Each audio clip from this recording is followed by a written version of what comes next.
Eagles. Eagles. And welcome in, everybody, to a Football Friday edition of Birds 365 here on JAKIB Sports. I'm your host, Zander. That's my co-host, Johnny Mac, John McMullen. Wrapping up a week here, Jay Mac, and we are about 27 days away from the 2026 NFL Draft. Plenty of things to talk about. We will get into the draft. We got Ian Cummings in hour number 2 today. And an NFL story that just seems to never go away, John. We'll talk about that today as well. How you doing this Friday morning, my friend? Doing well, except I'm dreading talking about what you just sort of foreshadowed, but we'll have to talk about it, and we'll see where it goes. Well, let's start there. I was going to start on the draft, but I figure with hour 2, with Ian Cummings, we'll go draft heavy after we get this stuff out of the way. What's the John McMullen? And I don't want to get into any of the the speculation and all that yet. I just want to get your take on what actually they did, because I saw a lot of people talking about how interesting what Cleveland did because they didn't really get cap relief. They've now requested a rule change about future first-round picks. John? What's your read on what's happening there with Myles Garrett and the Cleveland Browns? Well, you bring up the potential rule change, and we'll see if that happens next week at the league meetings. But I guess that factors into it a little bit from the standpoint of the conspiracy theorist. As far as what they did with the contract, it's basically what the Eagles always do with their contracts, and they push these option bonuses to later in the calendar. From March at the start of the new league year, which has been the way to do it historically, from the player standpoint, especially because you want to know as quickly as possible if you're going to be around, or you want to get to the open market when everybody's flush with money and budgets and all that. Right. On the other hand, it's, if you push it back to August or early September, I think in the case of Garrett, it gives the team more flexibility for anything. Restructure, cut. Obviously, you're not cutting Myles Garrett, or a potential trade each year. So it gives them more flexibility to go down that route. Immediately, I don't think it means much. Maybe it means something down the road if they continue to stink and he gets a little bit older and you can still get massive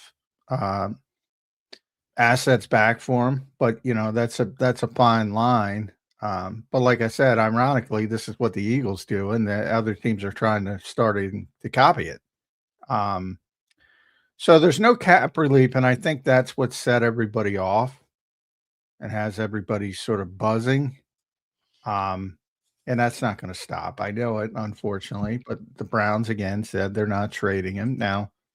At this point last year, I think the Cowboys were saying they're not trading Micah Parsons.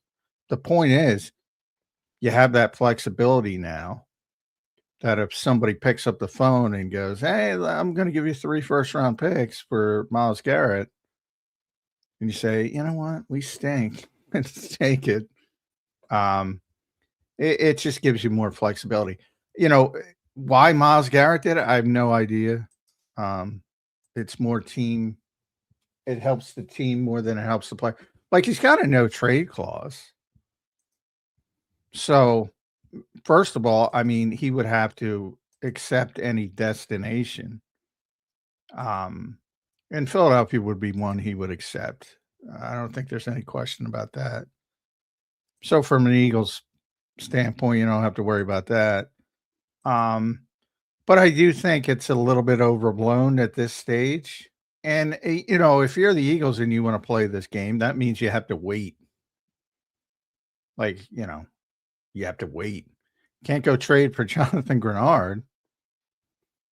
I guess you can draft somebody in the first round. They would have to establish quickly that they're not going to play this game if they wanted to trade for Grenard, right? Well, I'm saying yes. But either way, if you want to play the Garrett game, you can't trade for Grenard. Right. So I'm saying unless they choose to, okay, we're not in the Grenard, which the Garrett sweepstakes, which I don't know if they would ever say, but. Yeah. but they would have to plan for it. Well, do you think they will be legitimately, if let's just say for a second, yeah, Cleveland is, playing poker, and what they're doing is obviously setting up for them to move on. I mean, let's be real. They're not a team that's contending, and they do have Myles Garrett. It would make sense if they did want to accumulate picks. Would the Eagles be in that camp? I mean, John, we have heard some Jalen Carter was offered for a guy like Michael Parsons. Now, I don't think they're going to trade Jalen Carter for anybody, like you said, but does Myles Garrett break the threshold? Well, he does. I mean, there's no question he does. But what I'm saying is it has to be almost organic. Like, you got to run your business like you run your business. And you don't get Jalen Phillips, and you don't get Jonathan Grenard, and you don't get the guy you want in the draft. And then it comes around in September or late August when the Cowboys traded Micah Parsons, and you have a significant need. Yeah, you dive in head first. But what I'm saying is, and you can't operate like that now. Like, you have to go try and fix these holes. To wait and say, well, let's wait and see if Cleveland's going to move him this year or next year. It's bad business to go that way. It's terrible. You just can't do that. So I know what you're saying. Yeah. So I don't think it's much to talk about. Like, if they're not able to get Grenard, if they're not able to get a big time edge rusher, which I don't think they will be in the draft, and it happens, then great, they organically. But I don't think you can operate like that. And the second part, which I haven't mentioned, and I should mention, Drew Rosenhaus is Jonathan Grenard's agent. And obviously we talk about Jalen Carter's extension. Like, how does that factor in? Him working to get $30 million for Jonathan Grenard, and him working to get $35 million for Jalen Carter. Is that even possible on the same team? So I wanted to throw that because I haven't mentioned you would think that the agent would try and use that as, Well, I mean, I'm not talking about playing. I'm talking about money. Is that even possible to allocate those kinds of assets? And you already paid the other defensive tackle 26 or 28, whatever it was. Is that even possible? So you have to throw that into the equation as well. Yeah, it's crazy. It's crazy to think about how much the team is just fundamentally going to change. I mean, you have Quinyon and Cooper, you have Jalen Carter. I mean, it is going to change. We'll see how much or where it changes, but it is going to change, everybody. So buckle your seatbelts, Eagle fans. Change is not always a bad thing. We will see what the Eagles end up doing with it. John, would you trade Jalen Carter? Or maybe not. Maybe do we leave Jalen Carter out? Would they? I don't think they would want A.J. Brown, right? Why would they want A.J. Brown? A.J. Brown and 2 1s for Myles Garrett? Yeah, that's not getting it done. That's what I thought too. But somebody laughed at me yesterday. They were like, "That's enough." I'm like, I don't think it's enough. It's not getting it done. What do you think Cleveland's looking for? 3 1s, 4 1s? Well, that's where, it is interesting. They brought up the trade part of it, that they're the team that brought that up. So, yeah, it would indicate to me that they won at least 3 1s. Do the Cowboys do it? Well, there's one team. I don't know how to gauge the Cowboys. I got to get my buddy John Machota on the phone. I don't know how to gauge the Cowboys. Cowboys generally, for all the talk, they generally don't do splashy things. Obviously, they got more for all the talk about Jerry Jones.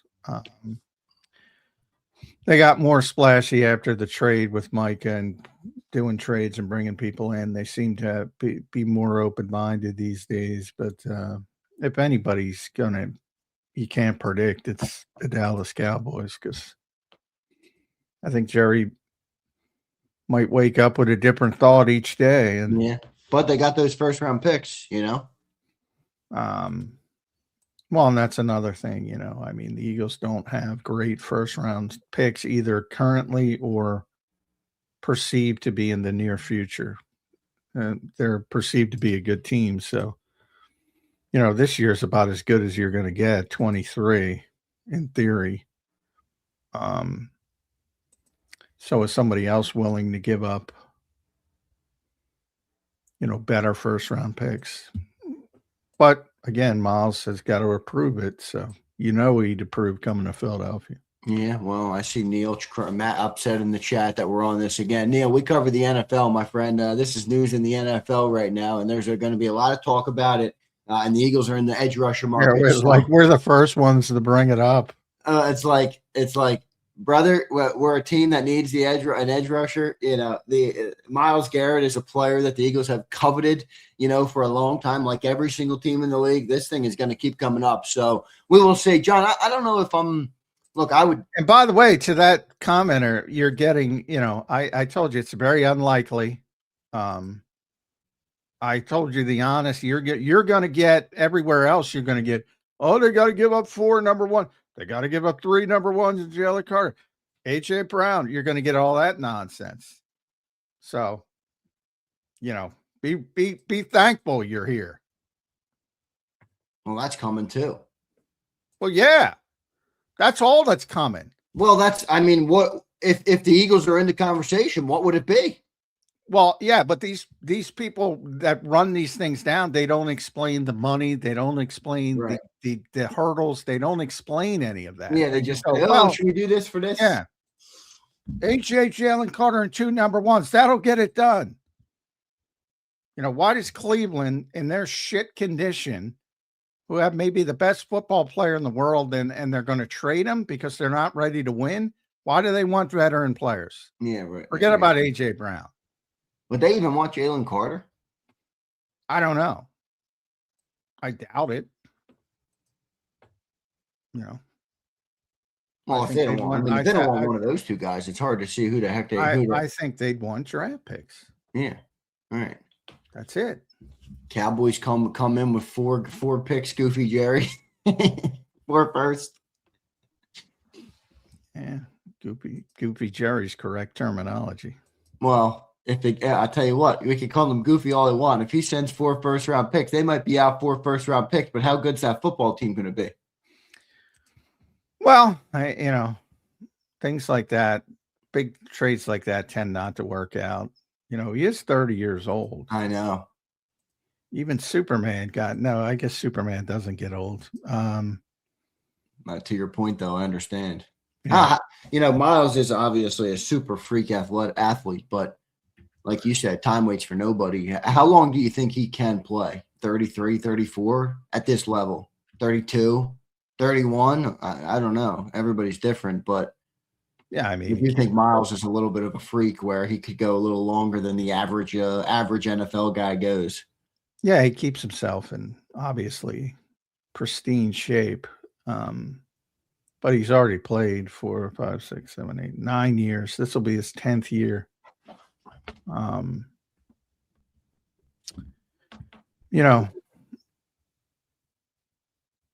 7-time All-Pro, 2-time Defensive Player of the Year. Had under 10 sacks in his rookie season, has never had any, and he only played 11 games, by the way. And ever since, he's just gone nuts. John, you're obviously a student of the game and know a lot about the history of the game. Well, where does Miles stack up? I'm a younger guy. I mean, he's one of the best defensive players I've ever seen in my lifetime, him and Aaron Donald. But, I haven't seen some of the greatest to ever walk the earth in real time. Where does Miles stack up? Is it kind of just a moment thing, or does he really withstand kind of the test of time in terms of he is that good in a big picture scope? I think he's that good in the big picture scope, but I don't think he'll reach the level of, say, Lawrence Taylor and people, because that's tied to team success. Even though he might be a better player.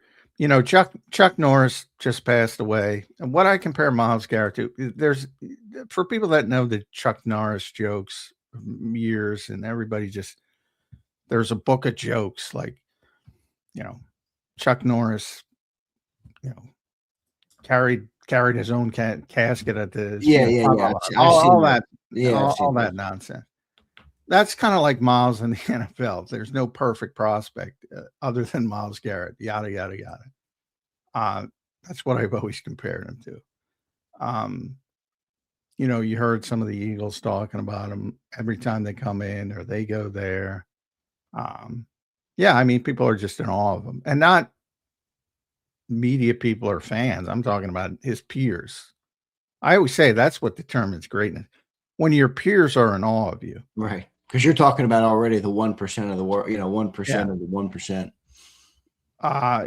He's one of the best defensive players of all time. I don't know if he'll ever be regarded as that because he stuck his whole career in such a bad organization. But he's one of the best defensive players of all time. Boy, that would be crazy, man. A trade of Myles Garrett. I just saw Prince in the chat. Prince, good morning, my friend. Prince says, and I happen to agree with Prince. Myles Garrett with Quinnen Williams and Rashawn Gary. That's a problem, people. Prince, I'm with you, dude. That's it. With that Cowboy offense, that could be a problem. The Cowboys could be coming for the East if they made that trade. Yeah, I mean, he's a problem by himself. So, but I'm not too worried. Quinnen Williams is a very good player. I'm not, Rashawn Gary, not too worried about if you're an Eagles fan. Yeah, but how much better do those guys get when they lined up next to Myles Garrett? Well, probably a lot. Yeah. I mean, he's going to help. Yeah. Chuck Norris is able to slam a revolving door. That's the kind of jokes I'm talking about. Yeah, right. I've seen those. They do those. Chuck Norris can dribble a bowling ball. That's the kind of thing. Yeah, right. When Chuck Norris lifts weights, the weights get in shape. That's the kind of stuff. So you're saying Myles Garrett is kind of regarded like that in NFL circles. That's funny. Exactly. Rest in peace to Chuck Norris. He passed away recently. Yes. But yes, that's kind of the attention he gets. All right, God. So realistically, I know we can complain or whine about it. How much are we going to be talking about Myles Garrett for the next month? Unfortunately, I think quite a bit, because there's going to be is it unfortunate though? The thought of Myles Garrett and Eagle Green, John, there is not a player out there that would excite me more than putting that guy. I just mean the nonsense of the narrative that comes with that. Yes, that's what I'm talking about. And maybe close circuit to Howie. Maybe if he does something, it'll shut it down pretty quickly. Like if he trades for Grenard, that'll shut it down pretty quickly. But Howie's not just going to do it to shut people up. He's going to do what he wants to do. And if he thinks no, I'm not saying he's doing it to shut people down. I'm saying he's doing it to build his football team. I'm saying we won't talk about it because he will be paying $28 million to whatever. I do agree with you from a business standpoint. You can't sit around and wait. You have to. That's a bad business approach to sit around and wait. So we'll see what they end up doing, Johnny Mac. It's going to be very interesting to see how this saga unfolds. I did think my read on it was I do think Cleveland's trying to move them. I mean, they didn't get any cap relief, and they're looking for future. They're looking for that rule to go through.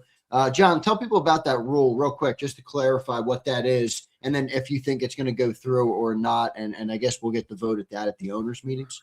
Yeah, I don't think it's going to go through. But I've been wrong before. I thought the tush push would go through. So the rule change would allow teams to trade draft picks up to 5 years in the future. Right now, you can only do 3 years. So that's the conspiracy part of it that makes some sense, that the Browns are trying to make sure that other teams can offer 3-4 first round picks, which again, I think it's about first round picks. I don't think it'll pass though, because as we saw, it's difficult to get 24 to 32 knuckleheads to agree on anything. Um, and B, I think the league is very cognizant of bad teams making bad decisions and making the league, at times in other sports, the NBA, I remember Ted Stepien in Cleveland, they had to step in and say, dude, what are you doing? Here, they had to step in. I shouldn't have went to Cleveland. They had to step in here with the process. I know the process truthers, there's probably 2 or 3 of them still alive. The league had to step in because they're embarrassing themselves in the league. So I don't think it'll pass. But I understand why people look at Cleveland making this proposal. And I think originally people were joking like, oh, good, Cleveland can make more stupid decisions and trade picks 5 years down the line. That was the joke when it was first proposed. Right. Now that news comes out, that the Myles Garrett news, and they tweaked it. Now people are thinking the other way. Oh, they're trying to open up space so other teams can give them 3, 4 first round picks in the future. Which I get. That makes some sense. What did they actually do to his contract? Because they didn't get cap relief. Would they just change up how they changed the option bonus? That's how we started the show. They changed the option bonuses from March to September. And that's what the Eagles do in their contract. So I'm surprised it took Andrew Berry this long. So that gives you more flexibility in the future to do anything, whether it's restructure, cut, trade. Obviously, they're not cutting him, like I said. But what it gives the team flexibility. It does nothing for the player. I mean, he's still getting the money. It does nothing bad either, other than it gives them more flexibility. Now, Myles is protected from that standpoint, and they can't just trade him anywhere. But yeah, that's why people are. That's why everyone was about, because they're very hyper focused on the cap, and they're getting no cap relief. So why are they doing it? They're going to trade him.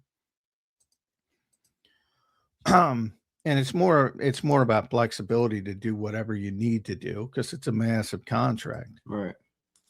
Right. John, I'm looking this up, and you correct me if this is wrong here. The most first rounders ever dealt in one trade, cover your ears, Hollywood Hogan, is 2021 Trey Lance, which involved 3 first-round picks. Now, there's obviously huge trades, Herschel Walker, Ricky Williams, trades like that are kind of historic in the NFL. But Myles Garrett trade might break every record, John, that's previously been set in the trade market. That's what came up when I put in the most first-round picks ever traded in the NFL. I don't have any way to confirm that outside of what came that up was a on bit, Google. boy, I'll tell you what, man, that Trey Lance deal. That was hard. Oof. Can you imagine the most amount of first round picks ever in history traded was for a guy who did he even start a game in San Francisco? Yeah, he did. He got hurt right away, but he started 4 games in San Francisco. Ooh. But he started in 2021 right away, and he got hurt pretty much right away, very early, and he got hurt. That was, if you remember, the big rumor going around there was San Francisco was going to take Mac Jones. Yeah, right. I think that, but number 3, I think they were 3. Yeah, they traded to number 3. I forget where they started, but they were pretty high. But anyway, the thought was they were going to take Mac Jones, and everybody's, well, can you really take Mac Jones at that, high in the draft? And they moved up, and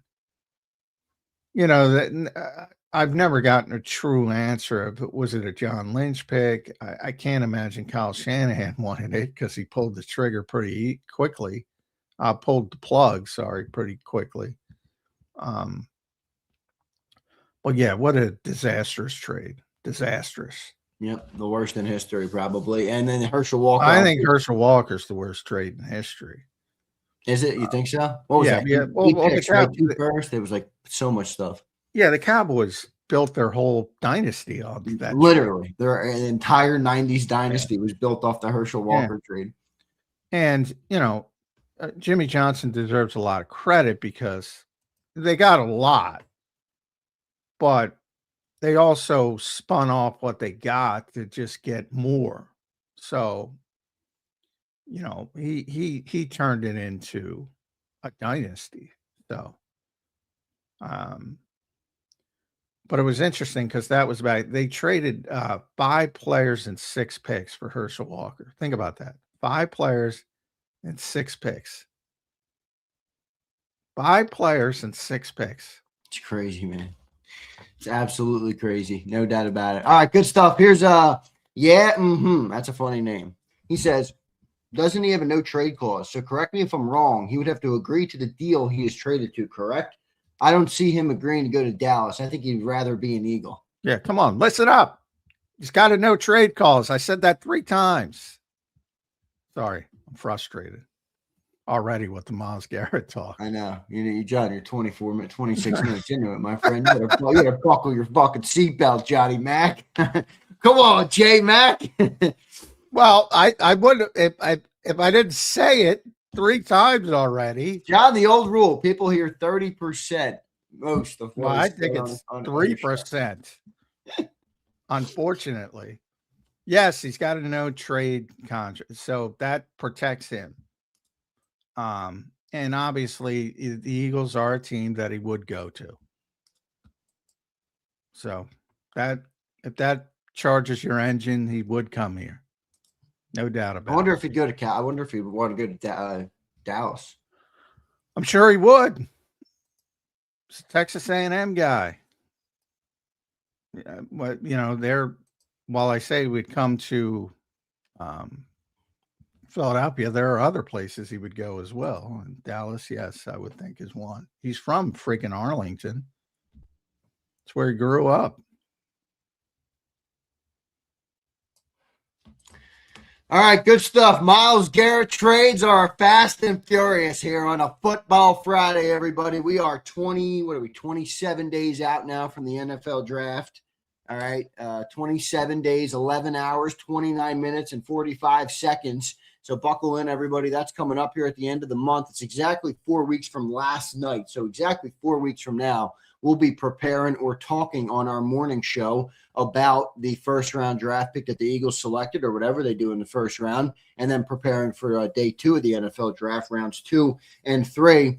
Johnny Mac, let's get into the draft conversation now. I want to thank everybody for being here. Don't forget to hit that like button. We're going to talk to Ian Cummings in hour number 2, who I believe is the best draft person I've ever spoke to. All right, so I'm a big fan of Ian Cummings. He breaks it down for us, so we'll talk to him in hour number 2. John, will the Eagles trade their first-round pick this year, either up or down? I think that's one of the things that we got to look at here, because I look at all the needs. I look at, some of the guys they need to get reinforcements with when it comes to the offensive line, when it comes to safety and edge rusher. You could talk about wide receiver and tight end. Really a lot of players needed for this team. When it comes to trading of that first-round draft pick, which way do you think is more likely? And what's your kind of lean on that, where the Eagles might go with that first round draft pick, sitting at 23 overall, John, which I don't know is the best place to be. You're a little bit in no man's land in this draft, unless guys fall to you. Yeah, I think Howie's recent history says up is far more likely than down.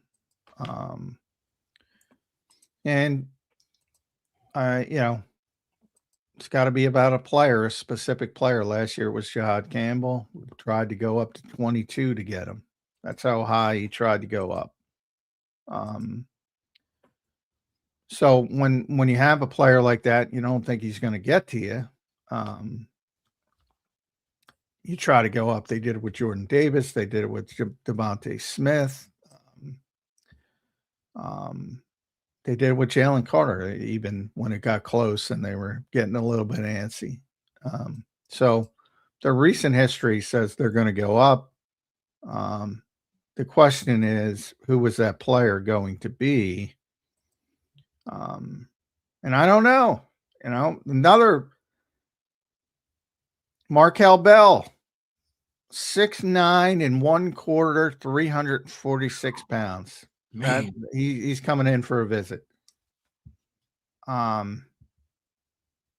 don't know what they're thinking on the offensive line. 6'9", 346. That is a freaking behemoth. Yeah. I would think the one guy would be Freeling if you're going to go up and get somebody and make a splash. But, everybody they're looking at is the typical Jeff Stoutland guy. They had the kid from Memphis in who's 6'8" and 3/4, 330. Everybody's on Kaden Proctor this, Kaden Proctor that. I don't know. But my hunch would be, all right, who do they really want?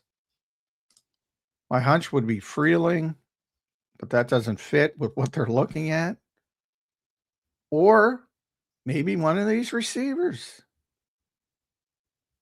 I don't see that. But I guess it's I'm trying to line up, John, because you've talked about this offense thing, and I think you're 100% right about it. The offense is the average age is getting way up there. They're not the young Buck Eagles anymore, man, on offense. They're certainly not.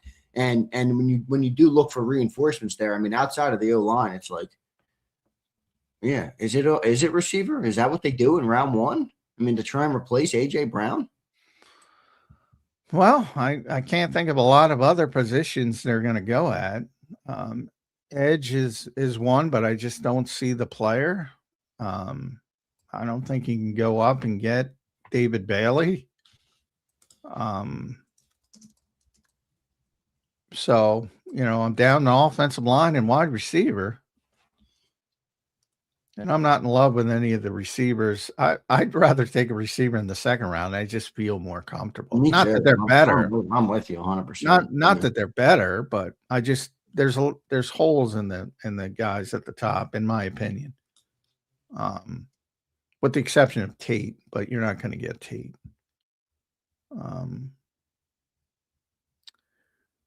So yeah, I mean, we're 4 weeks out. I haven't talked to my one guy who has steered me correctly. I haven't talked to him yet. I try to wait as long as possible.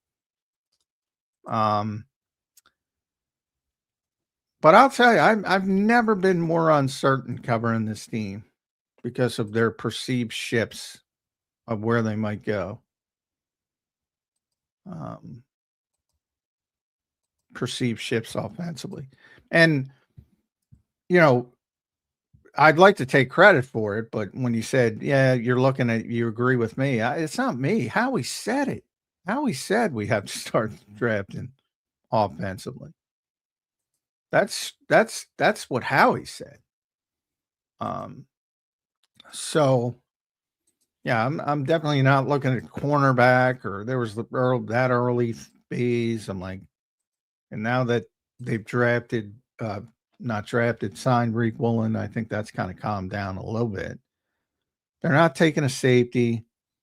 Could they take Sadiq? I can't imagine it. It would shock me. But it's a whole new ball game with this team. Different coaches, different scheme. Are they listening to the coaches?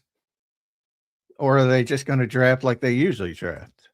Well, you would think that they're just going to draft like they usually draft. Seriously, why would Howie listen to think about it, John. He rebuilt the roster. That they swapped out a starting quarterback and a head coach right off a couple years off a Super Bowl, and they rebuilt the roster and went to 2 Super Bowls in the next 5 years. Like, they have a reason to have an inflated head right now, and I'm sure that they do. So, I think they're going to do what they want to do. I mean, I've talked to Howie enough over the years. Well, he'll tell you, if you draft a bunch of players the coaches don't like or want or use or want to use, you're not going to have a lot of success.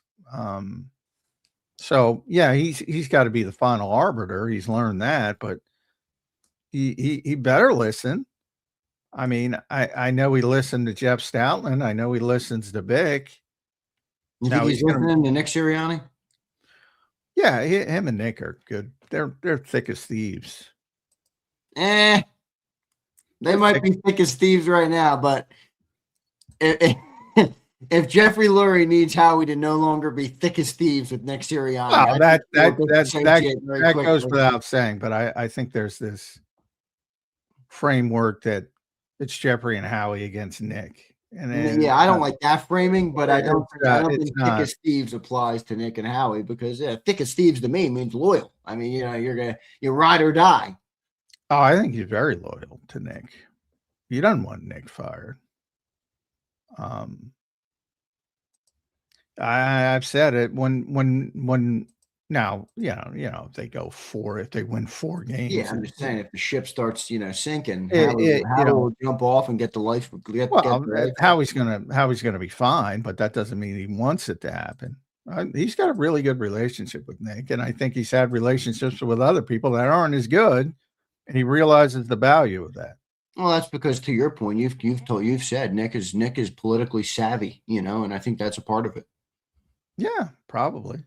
But I think it's I think Howie sees it as very valuable. And to the the point about Vic that's different from obviously Sean Mannion. Look, if you take a player that Vic doesn't like, he's not going to play him. If you take a player that Sean likes, he's going to play him because he doesn't have the cachet to not play him. Yeah, right. And that's worse. Because Vic has enough cachet to go in there and say, you know what? This guy's not that good. Bryce Huff. I'm not going to play him. Sean Mannion, if you take a kid in the first round, insert name, he's fucking playing him. He's playing. Exactly right. Whether he deserves it or not. Who are some names, John, that the Eagles could trade up for? I mean, I outside of a tackle, I mean, who they're going to trade up for? I would trade up for a tackle. You know who I would trade up for? Monroe Freeling. I mean, I'm done. I said Monroe. I said yesterday. I said Vega.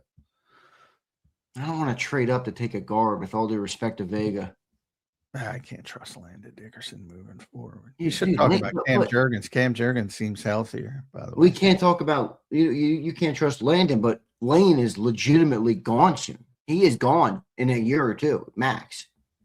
Well, are we just going to wait till he's going to handle that the same way we handle Dallas Goedert? I think Landon's gone in a year or two.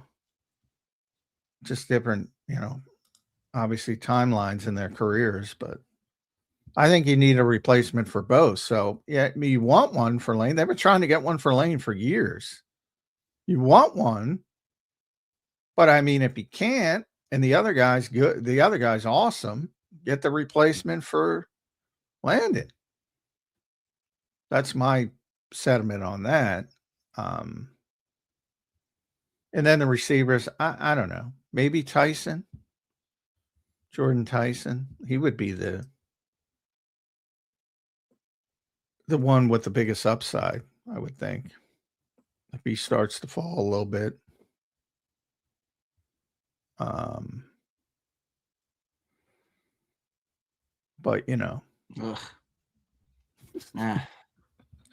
I wouldn't trade up for a wide receiver. I'm saying but who else could they trade up for? It's the offensive line or wide receiver. That's it. I don't dislike Tyson. I just don't like the idea of trading up for one of those guys. I'm with you on the receivers. I mean, give me the guy in the second round. I think is I'm good with that. Well, the Eagles are looking at all these giant tackles. Maybe they're going for Markel Bell and the. Well, Monroe Freeling's pretty damn giant too. He's 6'7", 315, I think. Well, yeah, but that's nothing compared to Markel Bell. Well, 6'9", 350, dude. If that guy's starting, Jalen Hurts is going to need a step stool just to throw the ball anywhere. And the kid from Memphis too is just under him. A couple power forwards maybe day 3. They already have freaking Miles Hinton and Cameron Williams from last year. But yeah, Monroe Freeling. Look, I was operating under the stretch wide zone, and Monroe Freeling would be the perfect fit for that. Spencer Fano too, if he starts to fall. He's a great athlete. If you stay 23, that's more of the Blake Miller range. I don't think you're going up to get him. And maybe Caleb Lomo. He seems to be talked about because of Fano, but early in the process, though, Lomu was kind of talked about a lot more. It feels like that conversation has died down quite a bit. Well, I think he's overshadowed. And then everybody's picking Kaden Proctor to the Eagles. Now, I have a you know what I have a feeling? I get a feeling that there's going to be a run on these tackles. I think Blake Miller is going to be gone by 23. It's possible. If you look at any mock draft, they have,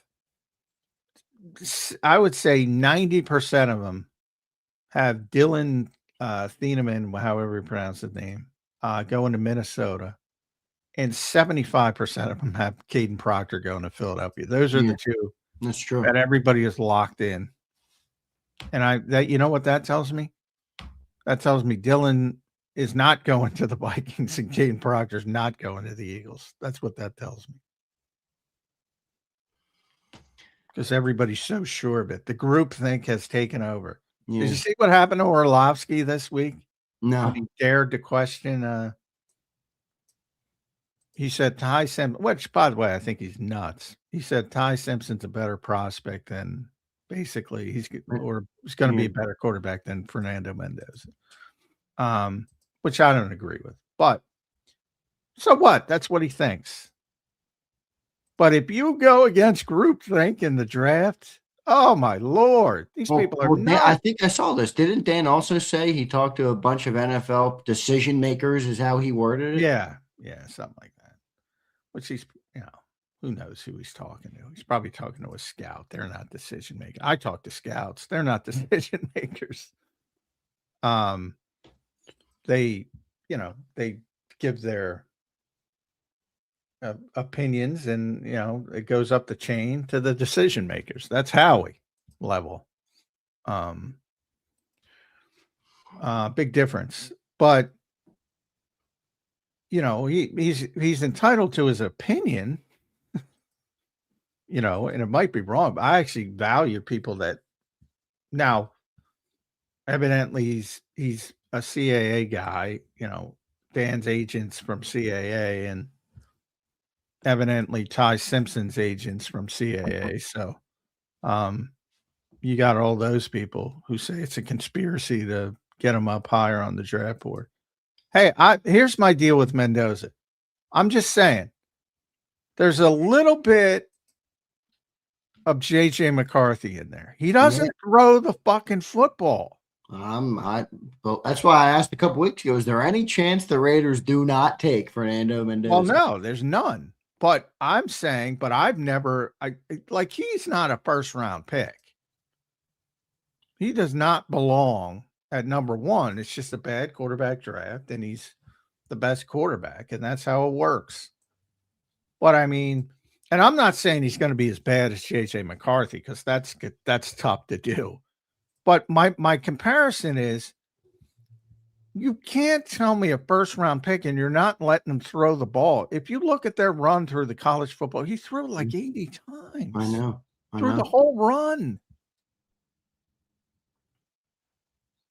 I'm not comfortable with that. I'm with you 100%. I'm 100% with you. And I like Mendoza, but I first overall pick, I don't like him that much. No, I would not take him. Now they're desperate, obviously, and they need a quarterback. And well, they do have Tom Brady in their corner. I'm not saying Tom Brady knows how to draft. That's a different thing than being an NFL quarterback. But you would think he knows a thing or two about quarterbacks, right? Well, he does, but you can't. I mean, like he was. I believe he was trying to get Matthew Stafford last year. But he didn't want Sam Darnold, and they went with Geno Smith. Especially look at Michael Jordan as an executive. He wasn't a good executive. No, it's terrible. Some of the great players are not good executives when they turn it, because they don't. They see things through their lens, which is, in the case of Michael Jordan, it's like, all right, there's like 5 people in the world that have the same level of talent that you do, maybe on any given time. So that might be generous too. It might be like 2 or 3. He can't relate to the average, player. In the case of Tom, it's a little bit different. There's guys with his skill level, but not his processing level, not his understanding of the game. And, his assumption that he can teach that or we can teach that, or it's probably incorrect because people don't pick it up like he picks it up. So that's why, the good coaches tend to be, in baseball, managers, backup catchers, and football, backup quarterbacks. Look at Sean Mannion. He's on the fast track. Stunk as a quarterback. 3rd string quarterback his entire career. I'm going to pump the brakes on Mannion until the guy's logged a play call. Well, I'm just saying, I get your point. I get your point. People put him on the fast track. Why is he on the fast track? I'm with you. I have no idea what he's going to be, but yeah, sometimes really, really great players don't really make good executives. John, I want to ask you a question here, which I think is a relevant one. Our guy Miles in the chat, he says this, and I have thought about this, but Miles, you got to address it. But that's Miles Garrett in the chat. Nah, Miles Morales. I think that's the dang name for isn't that like a Superman movie or something, or Spider-Man? I have no He idea. says, I'm not okay with using a 1st-round pick on a tackle. That might be a red shirt this year. If we're serious about a Super Bowl, that isn't a serious move. And I do think if he doesn't play guard, now if he plays guard, it's different. But if you did draft a tackle and put him on the bench, that is a luxury pick in a moment where I don't know if you deem they're ready or good in a good enough position to take a luxury pick. What's your thought on that line of thinking? Well, that's how the team is built. Like where other than edge and safety, which again, then you have to go defense again. Where is there a position? Where's there a position on offense for a starter? Maybe right guard. And even that, Tyler Steen didn't do anything wrong. Nobody talks about them extending Tyler Steen. They might extend Tyler Steen because he showed a lot of promise as a. I always say fans are caught up in the moment. It's about more than the moment. It's about 3 years out. Howie's building the team 3 years out at all times. They've been looking for a damn successor to Lane Johnson for years. Haven't been able to. I don't want to handle that situation like the Goddard situation. Goddard as well. Yeah, but Goddard's it's the easier one to pivot off of if worst case scenario. More so Lane though. They've been really, really looking, and they haven't been, and the ball and the board hasn't fallen their way. If they have a chance to do it in a year where there's a lot of good tackles, yeah, it might be a luxury early on if he can't play guard. Might not be if he can play guard, like Proctor. I'm surprised your kind of immediate default is to just kind of put Steen on the bench. Like I didn't think Steen was that bad. I thought he was fine. He's bad either. I just said if you get better, you get better. But where the problem is, well, you're sure a rookie's going to be better than Steen? Like I'm not. No, I'm not sure, but there's an opportunity. Like if they draft Kaden Proctor, there's an opportunity for him to be the starter at guard. Like there's certain guys, Spencer Fano, I would bet would be the starter at guard. I would bet on that. Does Proctor have any experience playing guard? I don't believe so. But again, I'm operating under Jeff Stoutland rules, which is maybe I shouldn't, maybe I should, because they seem to be doing the same stuff. He always liked big-bodied right guards. Tyler Steen didn't have a history of playing guard in college at all. Played Yeah. 4 Who brought it up to us recently? The thought of kicking Tyler Steen out to tackle.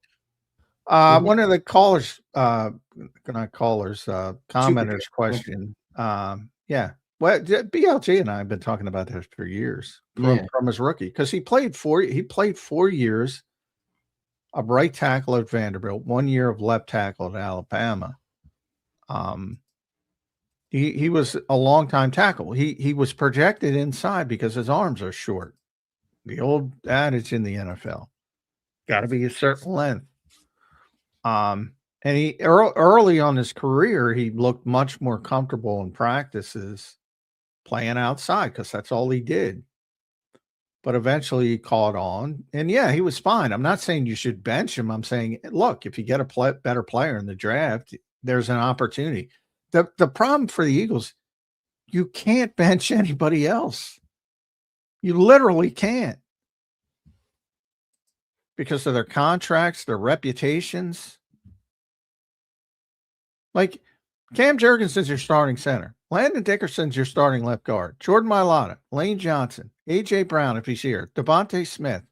Now it's Hollywood Brown. I guess you could draft a receiver and kick Hollywood Brown out if you want to count him. Saquon Barkley, Jalen Hurts. They're all entrenched. But you can't just never draft offense. Yeah, I know. It's a weird situation. It's not about just the immediate moment. It isn't. I mean, different teams have to handle it differently, obviously, when you're trying to compete for a Super Bowl, which I'm not saying you're wrong. I'm just saying there's flexibility in approach, obviously. Look, they're running it back with this offense because they have to, not because they necessarily want to. They have to. I don't know. Did they have to sign back Grant Calculator? I don't know about that. That's not relevant. I'm not talking about backups, and they didn't. Yeah, they could have gone in a different direction. Whatever. I'm talking about the meaningful players. They're locked in. All of them are locked in. Now, if you gave Howie some true serum, he'd probably like to move on from a couple of them, but he can't at this stage. So they're running it back with this offense. And they're saying, well, a different coach is going to make them better. And I do think they'll be better. And not from the coaching, but just from a bunch of good players had bad years, and they're going to respond, at least some of them. From their bad years from their perspective. So I think I've said that pretty consistently. I think a bunch of them are going to bounce back, but it's an aging offense, and you can't just sit on your hands and say, we'll cross that bridge when we come to it. Because if you do that, you're going to be in a situation where Lane does walk away, and then you don't have a right tackle, and Dallas Goedert's finally not going to be agreeable, and he's going to walk away, and you don't have a tight end, and you got to get all this in one off season, and maybe Landon Dickerson as well.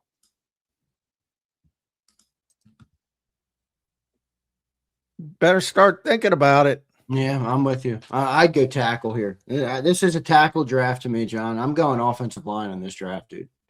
I wouldn't stray from that, and I would do what it takes to get the tackle or the guy you want. I don't know who it is that they want, but the tackles look good to me. I don't know if I'm falling for it as we get closer to the draft, but I mean, I look at the list of tackles and I'm like, Francis, Fano, Proctor, Romelo Freeling, Blake Miller, and Max Ianacor, and then even Jennings Dunker, I kind of like. If I'll take Maui Agoa out of the equation, because he's not. They're not. He's got him what, top 5 or top 7? Top 7, I'd say. So if you go Fano, Proctor, Lomu, Miller, Freeling, Ianacor, and then Vega, and since you threw him in there, the kid from Iowa. Of all those names, who would be your favorite and who would be your least favorite? I like Blake Miller. Wrestling background. Of everybody? I like Well, Blake Miller too. I'm factoring in at 23. I mean, you're not going to get, well, I guess by your exercise. Oh, you're saying trade up. Who are you going to target to trade up? Monroe Freeling. I don't think you'd go wrong with Spencer Fano either.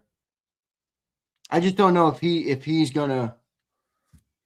Yeah, I think he's going to be a guard, but I'm fine with that. I don't have a problem with that.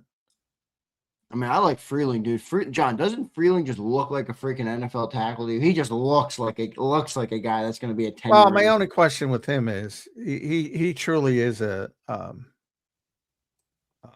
luxury pick because he's not going to play early. He's not going to play guard. And yeah, but how many games you expecting Lane Johnson to play this year? Oh, that's true too. I mean, Fred played 8 or 9 last year. But I think it's more likely that Lane holds up than Landon, to be honest. Because with Lane, he got a list rank injury. It happens.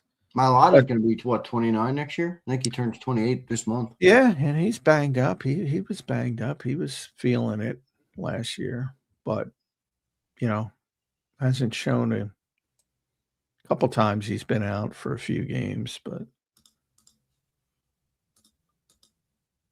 I mean, Freeling's just a tackle, and he's probably going to have to wait his turn.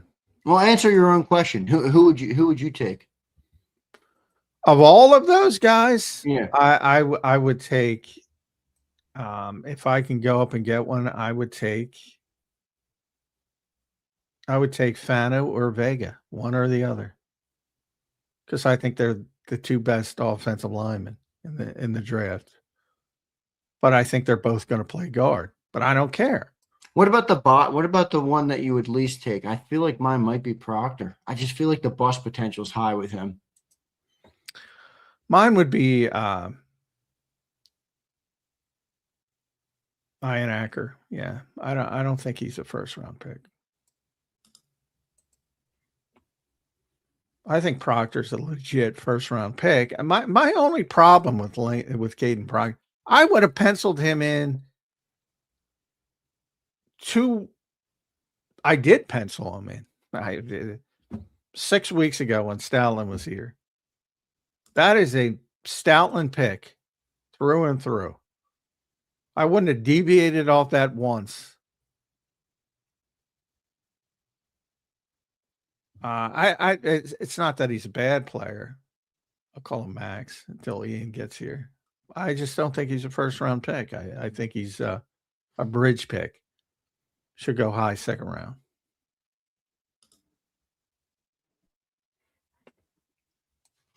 We're going to talk to Ian in a little bit. I'm looking forward to hearing what he has to say about some of the tackles in the draft. I like him. I mean, I think that's the way you got to go here, Johnny Mac. I wouldn't wait much longer on that. I mean, whether it's guard or it's tackle, how long's Landon playing? Is Cam Jurgens okay? I think these are all things that they got to get ahead of.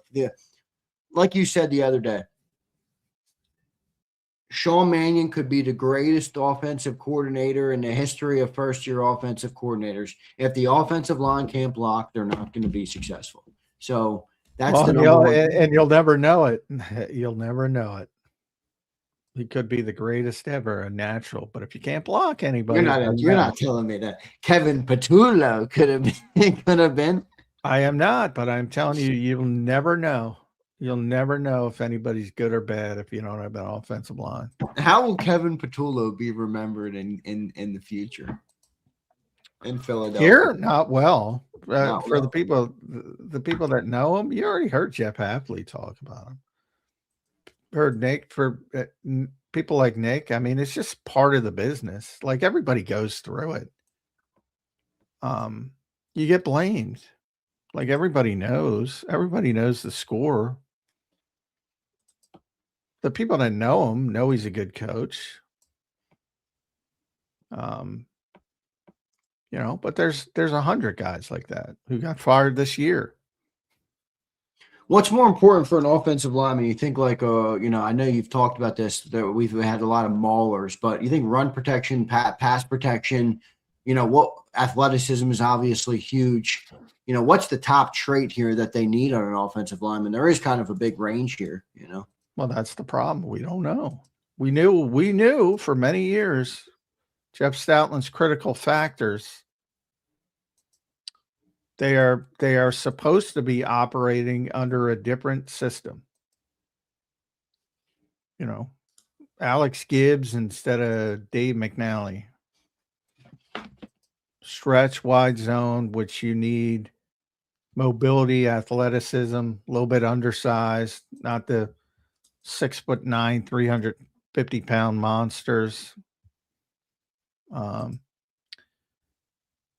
Stoutland was more pin and pull combo, get to the second level. This is more lateral movements. But, everybody Howie is bringing in so far has been like a Jeff Stoutland guy.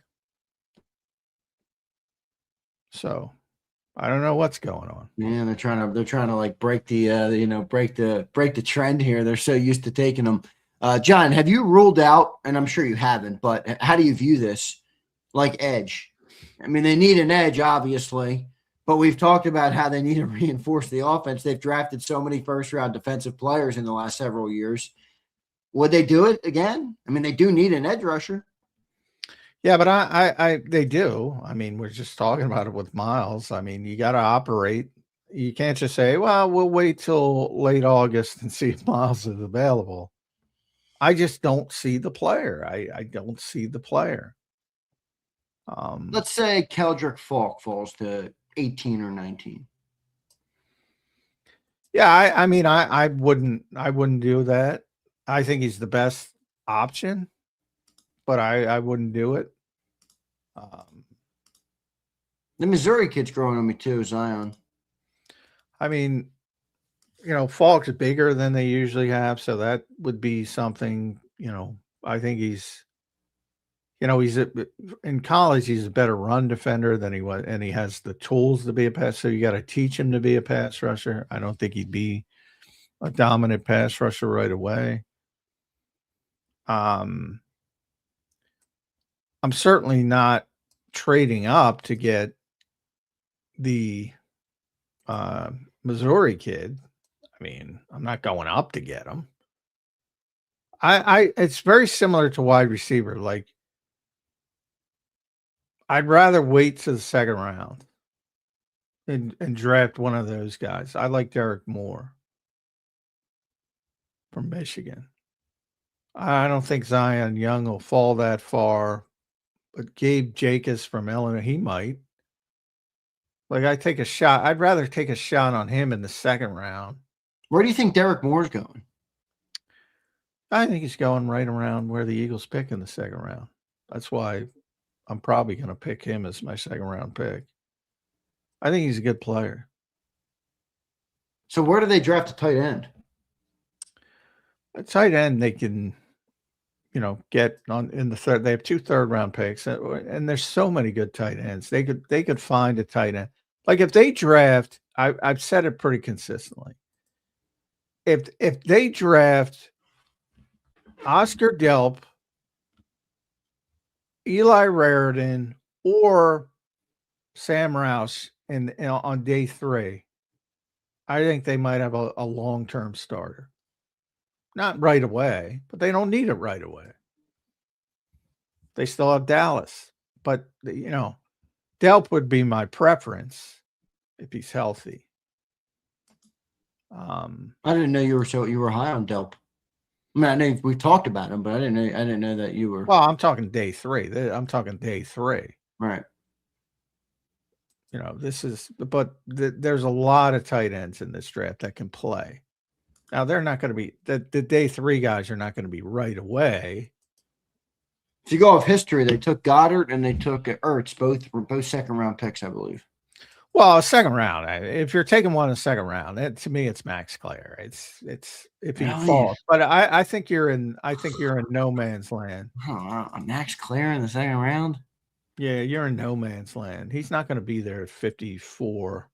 I don't like Max Clare that much. Watching his dad, I don't know. Sam Laporta, baby. I'm taking Eli Stowers, and I'll figure out the blocking later. Again, if I'm trying to get somebody on the Olympic team for flag football, I'm taking Eli Stowers. Yeah, If but you're I'm acting like catching the football is not important for him, right? You know, it is. It's still an important trait. It is an important trait, but I'm trying to get a tight end to run the Shanahan offense. So you're just going to take a lesser player because he can do both? No, I don't think there's a less. I think George Kittle, which I should put him on. That's why. Come on, we're talking about draft picks here. We're not talking about George Kittle. Look, George Kittle was a 4th round pick because he couldn't catch the ball. And he's the best tight end in football for almost a decade. Sam Laporta was a 2nd round pick because he wasn't athletic enough. And he's one of the best tight ends in football. Tucker Kraft, I think, was a 3rd round pick.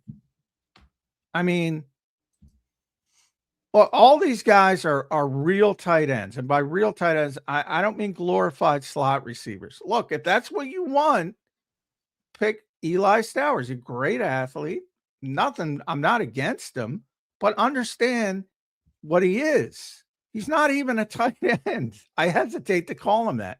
He's a flex tight end, which is fine, but I don't think that's what they're looking for. Yeah, you're probably right. This is why I wonder, John, like, if they did trade back in round 1, what do you think they could accumulate for that pick? In terms of like 2nd and 3rd round picks. I mean, you just look at the trade chart and figure that out. Right. But there's not. Look, everybody else has the same thought process as you, and then there's not. I don't think there's going to be a ton of people looking to move up. Yeah, right. It takes 2. I'm just trying to gauge. I'm just trying to ask for the sake of understanding the board and the optionality here. So this is probably not the year where you're going to be able to trade down.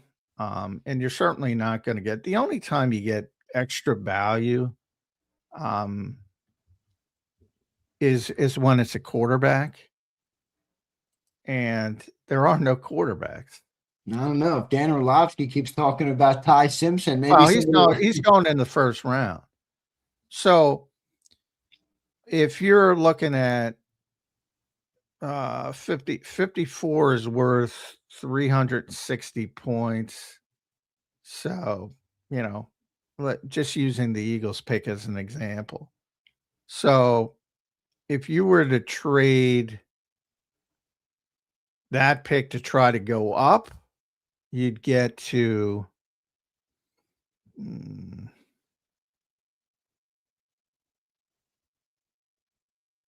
14-ish.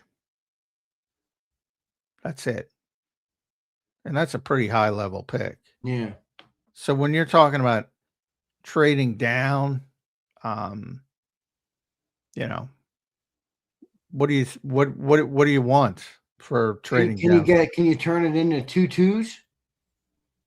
2 2s? No. That's what I'm asking. Is it a 2 and a 3? What is it? I mean, if you in theory did it, what kind of value? Well, does 23 become 40 and 60, or does 23 become? Well,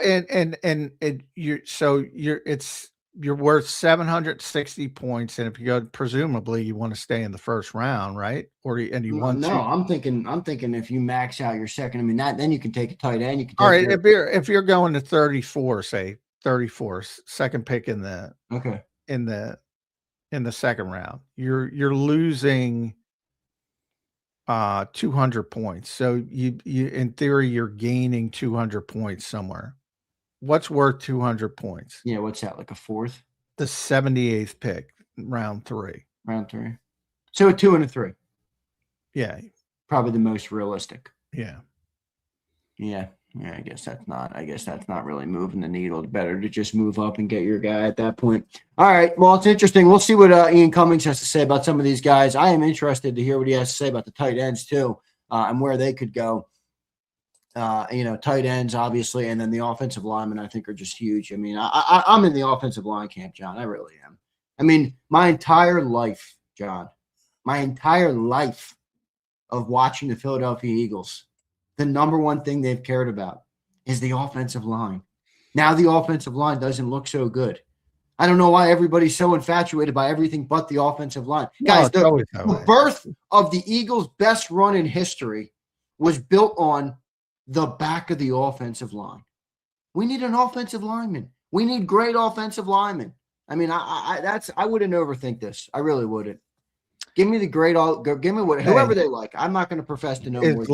As long as there are drafts, no one will care about offensive linemen. They always want skill position players. Well, that is royally stupid. That is royally stupid. Because we had how good were the Eagles skill position players last year? Yeah, well, it didn't matter when you can't block.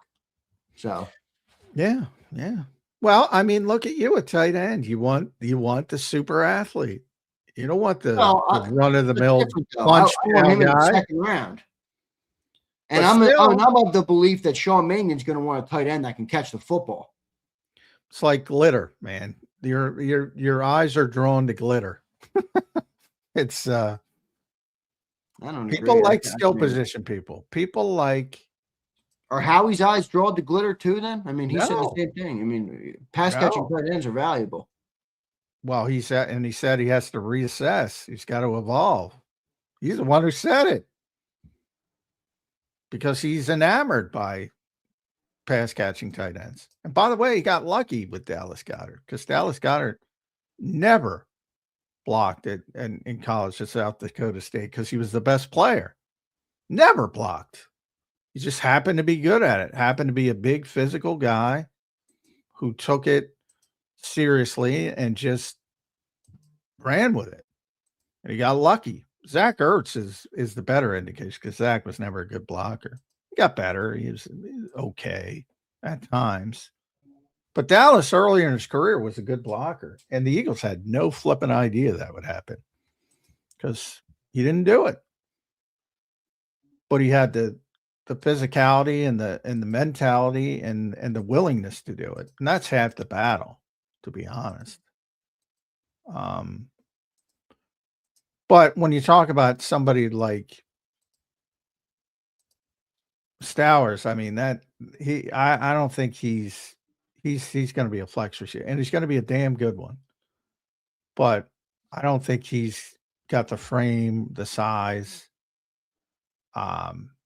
the strength to be a blocker. Here's my draft plan, folks. Ready? Give me Blake Miller at 23. Give me Jaffer Murphy, undrafted kicker, baby. That's my plan to help the Philadelphia Eagles in 2026. Give me Jaffer Murphy. Come on, Johnny Mac. Yeah. I am out on Jake Elliott. I am so mad they're bringing that guy back. You know, nobody pays attention to the kickers. Occasionally a kicker will get drafted.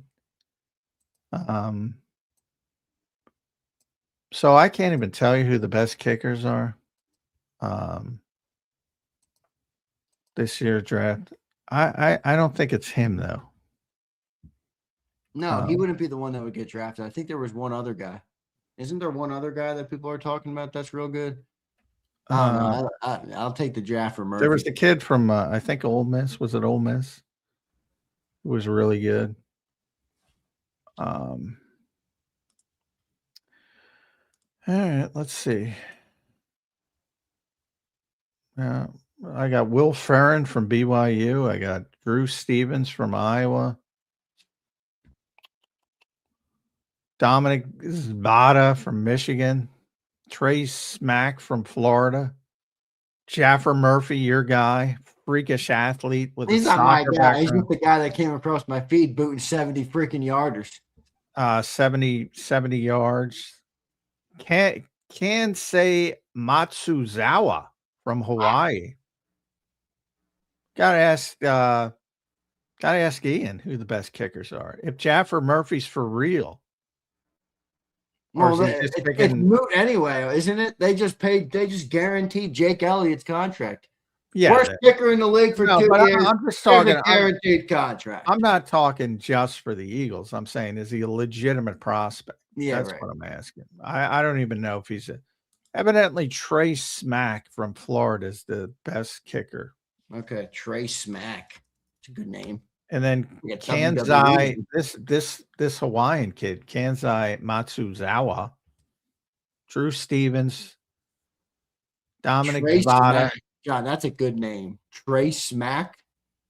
Yeah, Trey Smack. That They sounds got like a that. They got WWE the name. they got the Notre Dame kicker on here. I don't think they made a field goal after like week 3. Why is he on this list?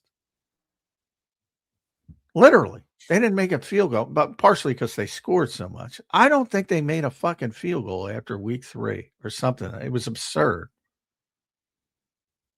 And he's on the list. I think it's a bad year for kickers by that judge. Oh yeah, Gators posted out a video last night of Trey Smack smacking one through from 65 yards. Maybe Trey Smack is the guy, Johnny Mac. That sounds like a WWE name to me. Trey Smack. Trey Smack. Yeah, I it like is a it. good. I like. Yeah, it's not quite Stone Smart great. No, but it's pretty not good. Stone Smart. That's an iconic name. Yeah, he might be your flex receiver at tight end. Stone Smart, former college quarterback, Old Dominion, ships the tight end. He might be your guy.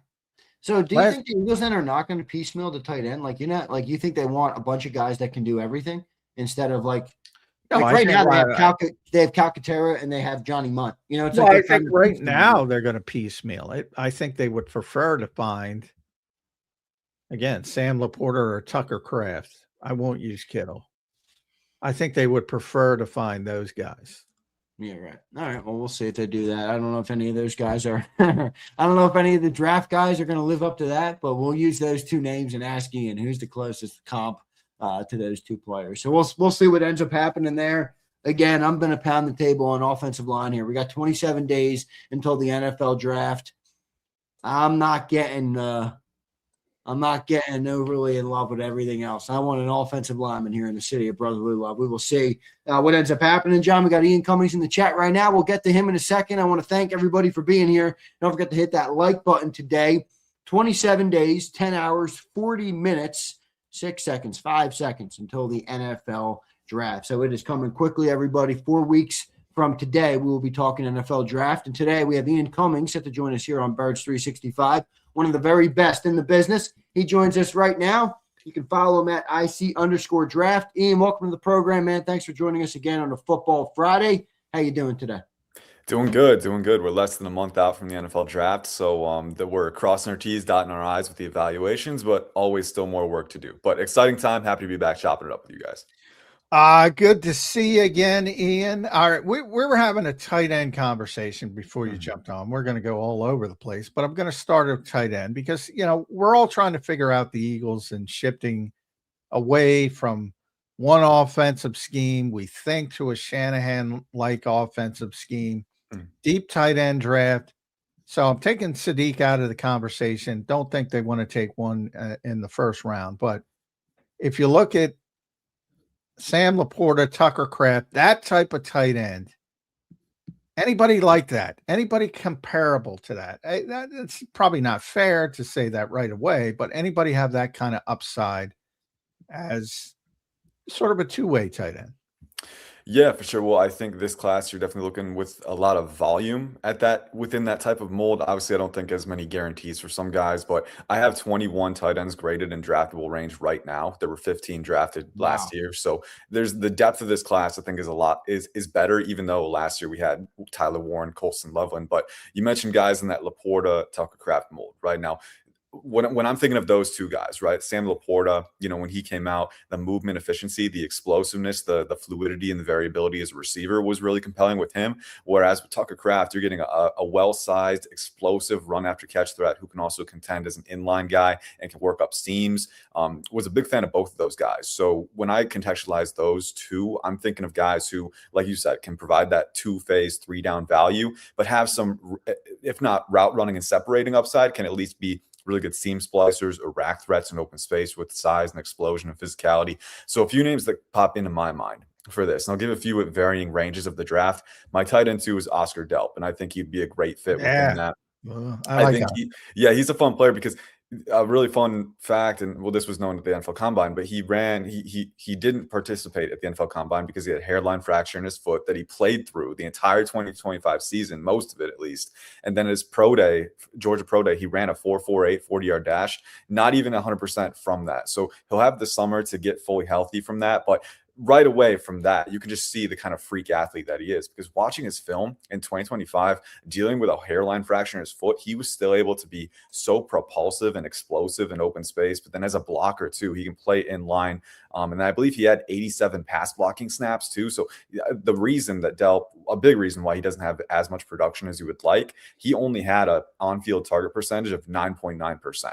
At Georgia, because he was so invaluable as a pass protector, as a moving blocker, inline blocker, that he was not targeted very often because of that utility, but only had 1.1 pressure rate allowed on his pass protection reps too. So 6'5", 245 can add a little bit more mass, but again, insanely explosive, fast, fluid player who, again, can splice through seams, can make tough catches over the middle with body control when he's given the opportunity to do so. And then the run after catch potential is very, very compelling. And on top of that, too, immediate high floor as a two-phase blocker. So I'm a big fan of him. He's my tight end, too. I really like Dallin Bentley from Utah as well. 6'3", 260, near 33-inch arms, not quite as fast or explosive as Oscar Delp on the vertical plane.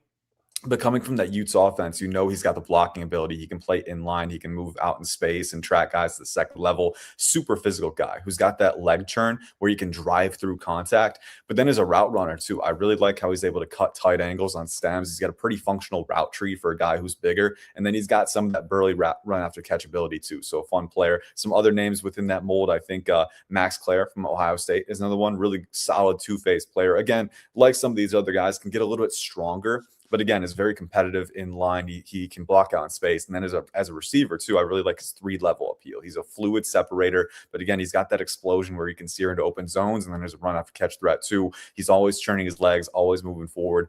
And then a few others, I think Matthew Hibner from SMU is another one that I like a lot. He began his career at Michigan and didn't get a ton of playing time there. As we know, Michigan's been a tight end factory. He was behind quite a few names who are at the NFL level now. A.J. Barner, Luke Schoonmaker, Colson Loveland, the most among them. But transferring to SMU, he was productive immediately, and this past year flashed a lot of promise in an offense that went off schedule very often. So, reliable targets day in and day out wasn't always guaranteed. But then he went to the Senior Bowl, and he was the best tight end at the Senior Bowl. 6'4", 251, I think near 32-inch arms, 32.5-inch arms, but a player who's got very good vertical stem IQ as far as working up seams and getting DBs to offset and then get inside on a post route, or just, getting that angle advantage with his 4.57 speed up on the vertical plane.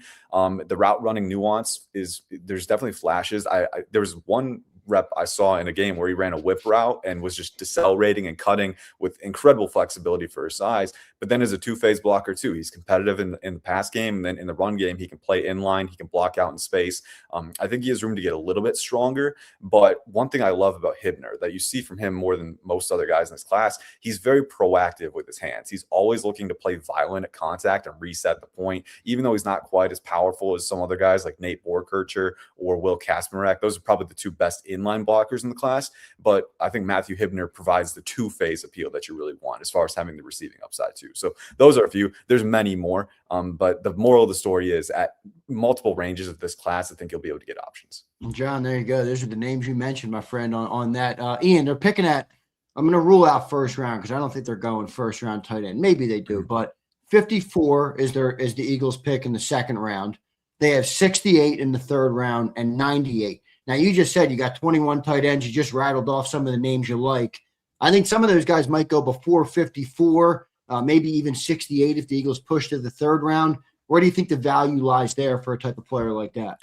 Yeah, I think if Delp is there, he'd be a phenomenal pick. But I think after he ran a 4.48, the athleticism shows up on film. But I think even more than the elite vertical speed and explosion, I think you're also looking at the type of blocking utility that he provides. NFL teams know that they can play him in line right out of the gate, and it's not going to suffer. They know that they can play him as a sixth offensive lineman if they need him to, essentially, and he'll be able to compete. So that type of utility combined with the vertical speed, tells me there's a good chance that Delp might be taken beforehand, as long as there aren't any concerns about the hairline fracture in his foot. As far as I'm aware, he's working towards full health, and he has a whole summer to get to 100% again.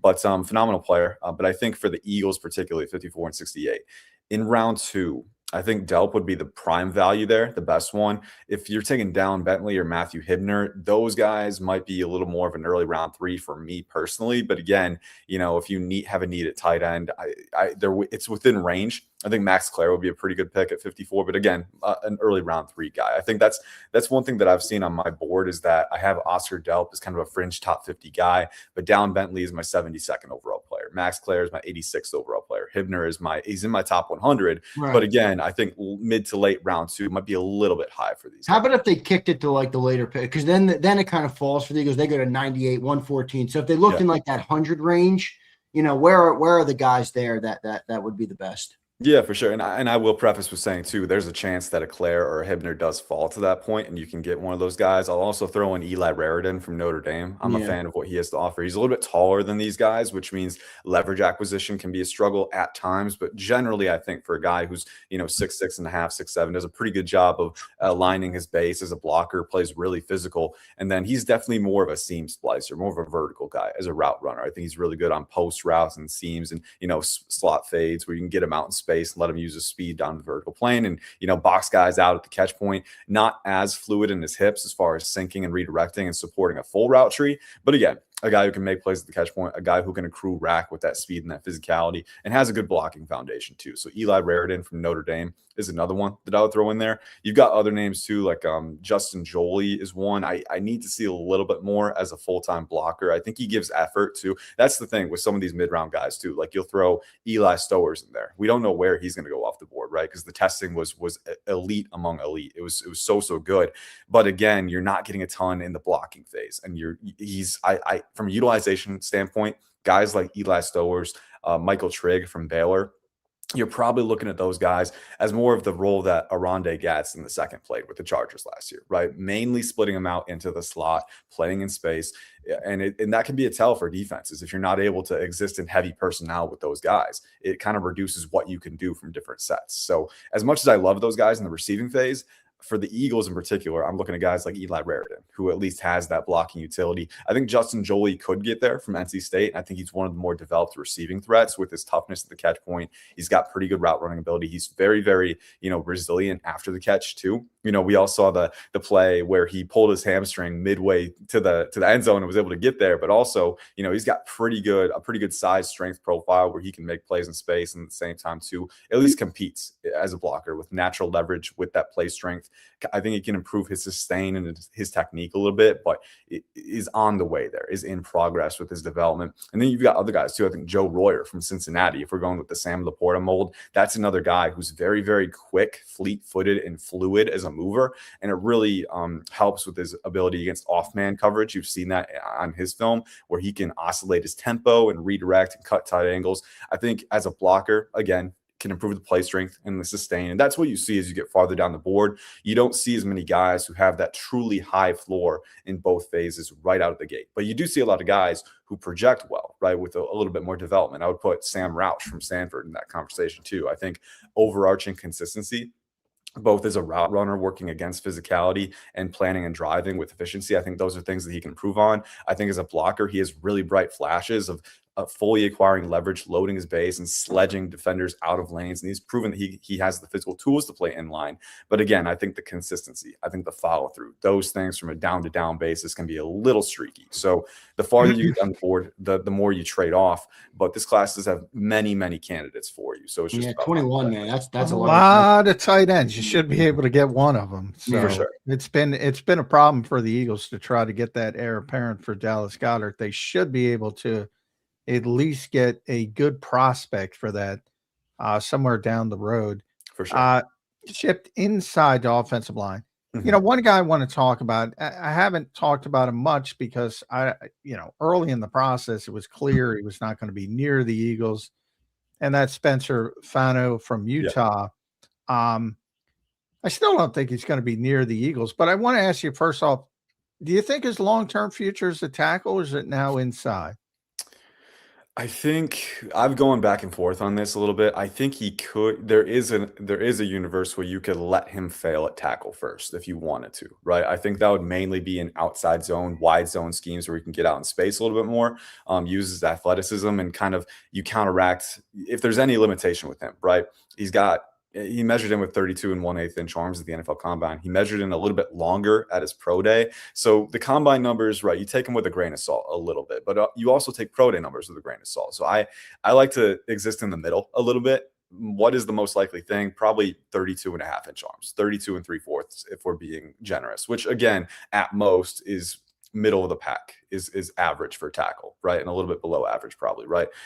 Do I think it manifests on film a little bit sometimes with the maximum raw power that he can engage on extensions?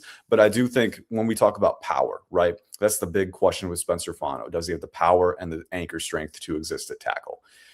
Power is multifaceted. It can come from your hands on extensions, but also it can come from your legs and your lower body and your explosive athleticism. If you can leverage that into leg drive by keeping that leg action, right, and fully churning through contact, that can alleviate a lot of the concerns. And more than that too, if you can unlock further hand power from hip torque, rotating your hips into extensions. And I think Spencer Fano counteracts the middling power profile with that hip torque, that hip flexibility and the ability to unlock all of that potential energy, but then also after contact, churning his legs and getting that leg drive, right? And fully unlocking that lower body power. So there's ways that he counteracts it. Again, a lot of those ways, especially in the run game, you want to be able to get him on the move in space, pulling, working upfield, climbing to the second level, driving into contact. But I do think he has the ability to potentially exist at tackle. That said, I do think for most schemes, you're maybe going to want to look at him as a guard, or I would even say a center potentially. I think at guard, that's where the anchor strength comes into question a little bit too, because I think one of the biggest questions on his film, and I think he got a little bit better at this in 2025, is there are times where he's not quite able to swivel his base back in a timely manner, right? There are times where he's a little late to get his base fully aligned against power, and then he can be easy to displace because 6'5", 313, he's a decently big guy, and he's an extremely good athlete for his size, but also isn't quite the immovable force that, like Francis Maui go up. People make contact with him and they just lose their momentum, right? 330 plus with that anchor strength. That's what's going to happen. Spencer Fano doesn't quite have that. But I do think at guard, the defensive tackles that you face, or if you're facing a NASCAR front, a 5-tech coming inside on a slant, those guys might be a little less explosive, but they're also well leveraged and they probably have greater mass too. So that can be a lot to deal with as well. So my stance has been, I think Spencer Fano in certain schemes where he's getting out in space a little more, right? I think he can exist at tackle. I think guard is an option too, but I've been warming up to the idea of him as a center, because I think at center you have a little bit more in your toolbox, and I think with him too, the flexibility to fully acquire leverage and play with knee bend, right? And I think at center, you're dealing with the least explosive athletes, but you also have the ability to pull and get out in space if you need to, right? That can be unlocked for you. So to me, he's a kind of a 5-position diverse player. I think he can exist at tackle. I think he does have the athleticism and the uncorked hand power and the flexibility to alleviate any potential concerns with the size and the strength and the power. But I also think you might be able to maximize his skill set inside as well. Ian, somebody that I think is a clear-cut tackle that's rising up the board right now is Monroe Freeling, 6'7" out of Georgia. I think people are starting to like him. He's got obviously the crazy athleticism, and he's only 21 years old right now, for crying out loud. What do you think of that player? And is the late height that's coming to him right now warranted as a top first-round pick? How do you see him? I think we've gone past the point a little bit where he's a little high compared to my board. I think I have him as a top 20 guy, but there's been, and my mock draft that I'm releasing this weekend, I have him going 6th overall to the Browns, actually. Holy moly. Class, which I've seen a lot of top 10s. Yeah, and that's the thing. Like, I don't see him as quite that myself, but one thing as an NFL draft analyst, you have to be able to do is acknowledge other perspectives. And looking at the checklist that you need to be the top tackle taken, he's 6'7". He's 314 pounds. He ran a 4.94 40-yard dash, had I think a 1.71 10-yard split, which is certifiably insane. The benchmark that you look for a lot of the time is 1.77. That's where you see a lot of starters if they're quicker than that. He was a full, full 0.06 over that at 6'7", 314 with near 35-inch arms. I think he had a 33.5-inch vertical, 9'7" broad. So this dude is working with A1 level tools. And you look at the film, it definitely shows up on film, the explosiveness, the range, working in space. But then also, I think for a guy who's 6'7", 315, can probably get to 320 at least with an NFL training regimen. He's powerful, he's long-limbed, but he's also really flexible for his size, I think. I was really impressed when he had a reach block or, a play where he had to block a guy inside a gap and swivel. He was so good at freely hinging around and redirecting his power without any delays. And then in pass protection too, I think even though he's a little rudimentary with his hand usage, I don't think he's a technical hand fighter right now. I think he's pretty good at using, precise timing and patience to anchor at the right time and with synergy, making sure his base is aligned in the process. But I also think one thing that helps him a lot is the flexibility failsafe. And I'm not making this as a player comp. I don't think they're similar. I don't think they're graded near close to one another on my board. But one guy who I also loved and had the size and the athleticism, but that flexibility failsafe that allowed him to play lower and with a more consistent anchor than you would expect at his size was Joe Alt.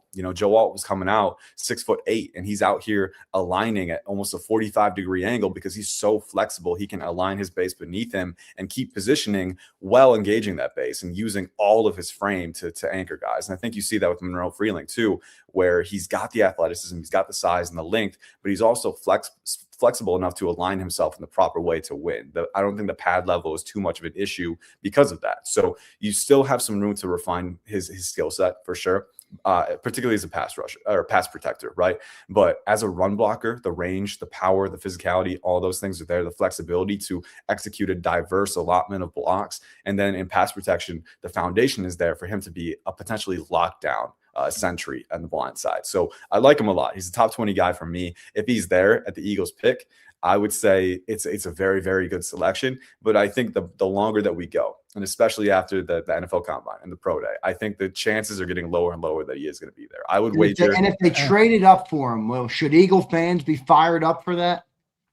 I think here's the thing. It would not be the move that I would make personally. I think in general, trading up, you lose a little bit of value sometimes, right? But I do think, and if they still had Jeff Stoutland, I would maybe be a little more excited about it, right? I think there's a little bit of uncertainty as to, developmentally, what are we getting now, right? But I also think Lane Johnson is still there. Jordan Mailata is still there. I think he has a couple really good, really athletic veterans that he can still learn from in that locker room. So I would be tepidly excited about it. Would it be the move I would make? Probably not. I would be more content playing the board and seeing what value you can get. And you'd probably you'd have to trade up at least in the top 15 to get him, right? Maybe even top 12. So you're talking about pretty significant to go up that high, yeah. For sure. But if you get him to a ceiling, you're talking about a perennial All-Pro at a very, very. It's obviously raw, young dude, It's yeah. Well, you mentioned Stout, Ian. That's kind of what we're struggling with here because, if Stout was still here, I would have penciled in Kaden Proctor at 23 and went to bed. I'm not moving. Yeah. But I mean, they're projected to move to more of a Shanahan sort of McVay type scheme and outside zone running game stretch, lateral movements. Kaden Proctor specifically did great at his pro days, a great athlete, almost 6'7", huge. You could start him inside at guard, kick him outside to replace Lane Johnson. I think that would have been life with Jeff Stoutland.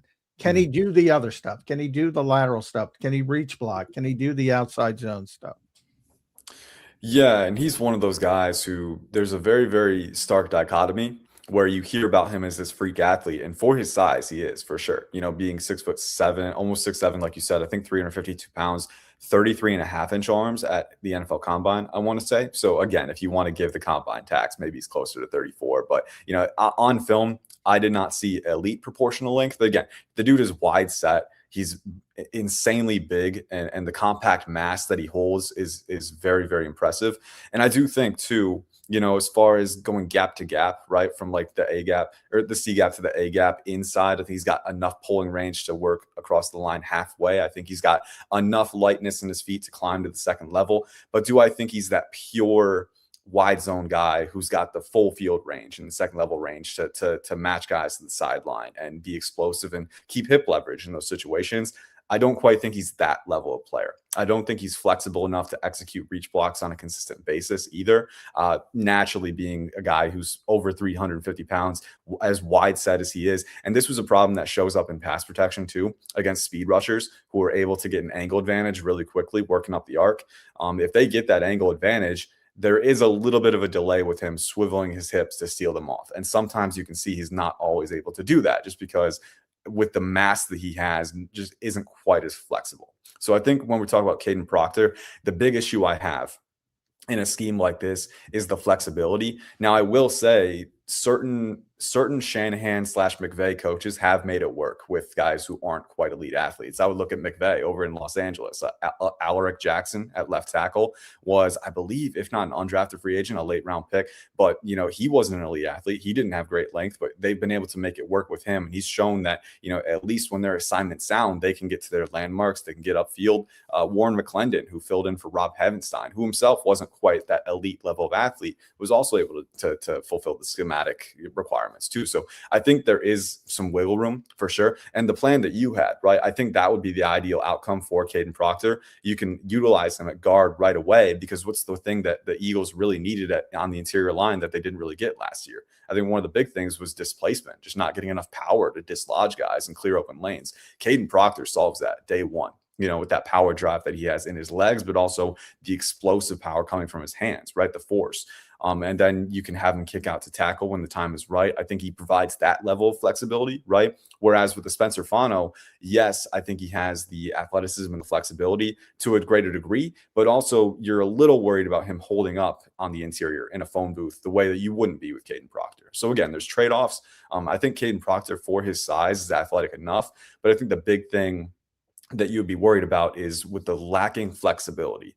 I think you would be a little bit worried about being able to execute reach blocks. I think you're a little bit more confined to, gap and duo and, some plays where you can pull to the second or climb to the second level or pull outside, but not quite as diverse in that lens. Going to be interesting there. Ian, one of the other things that the Eagles are looking at here, I think it's going to be offense, but if they do go defense, edge rusher is obviously a big need right now after the departure of Jalen Phillips. Yep. Sitting at 23, I don't know if that's a move they would make in round number one. But what do you think of guys like Keldrick Falk, Akeem Mesidor, Cassius Howell, Zion Young? Those are probably the guys. I mean, I'm kind of ruling out David Bailey, and those guys are going, at the cream of the crop, the top. What about the edge rushers, Ian? Walk us through it and where the value is there in round one. Yeah, for sure. I mean, there's a lot of varying molds, I would say, in that conversation. And you let off with Keldrick Falk. So let's start there. I think schematically, I'm not sure if he's the exact fit that the Eagles have preferred coming off the edge. Even a guy like Jalen Phillips, who was a little bit bigger than, guys like Nolan Smith or Jalix Hunt, still was a player who relied a lot on his explosion and his finesse to gain angle advantages and then capitalize with proper hand usage, right? I think with Keldrick Falk, to me, I've always viewed him as more of a guy who could maybe rotate inside to 4-eye or 5-tech, strong side defensive end. He does have some reps where he plays from 7-tech and wide 9 and crashes off the edge, but as a pass rusher, I don't think he's quite at the level where he can give you that infusion right away with his hand usage, right? He's a very, very good athlete for his size, but doesn't quite have the explosive range that, say, Cassius Howell does coming off the edge as a speed and finesse rusher, right? Or even an Akeem Mesidor, who I think gets underrated sometimes athletically because he's an older prospect. But so Keldrick Falk, I don't know if he's the right schematic fit for the Eagles. I do think in a certain role, strong side defensive end, 5-tech, 4-eye, but then you can rotate him a little bit outside. And he's, from all reports that I've heard, he has the right football character, the work ethic, and he produced early in his career in the SEC. He just wasn't able to sustain that growth. But he's always been a high-level run defender too, who can stack and shed, who can plow base blocks and down blocks back and reset the line of scrimmage. All of those things are there with him. It's just, for the type of edge rusher that they need, is he that guy? I don't know. I think Akeem Mesidor fits that a little bit better. 6'3", 259. I want to say 32.5-inch arms. So a guy who, again, doesn't quite have that elite size profile, and he's an older guy, and there's a medical history that will need to be vetted. But from my understanding, he missed all but 4 games a couple of years ago to a foot injury, but was fully healthy this past year. There were some reports that it was a cleat issue. So I don't think it's an ongoing thing.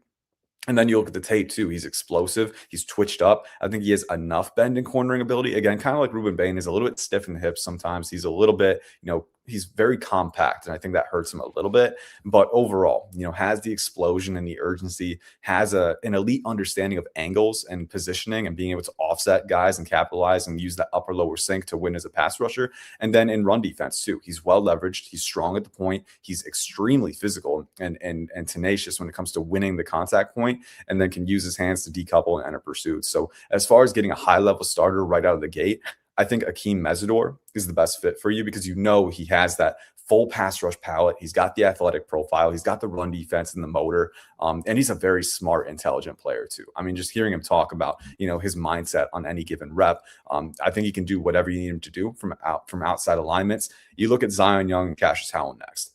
To me, neither of those guys are worthy of a first-round pick. And that's not me hating on anyone. That's just for that value, I think it's a little high for each guy. And for different reasons. Like 54, like do those kind of guys fall to 54 if the Eagles went to their second-round pick? Mm-hmm.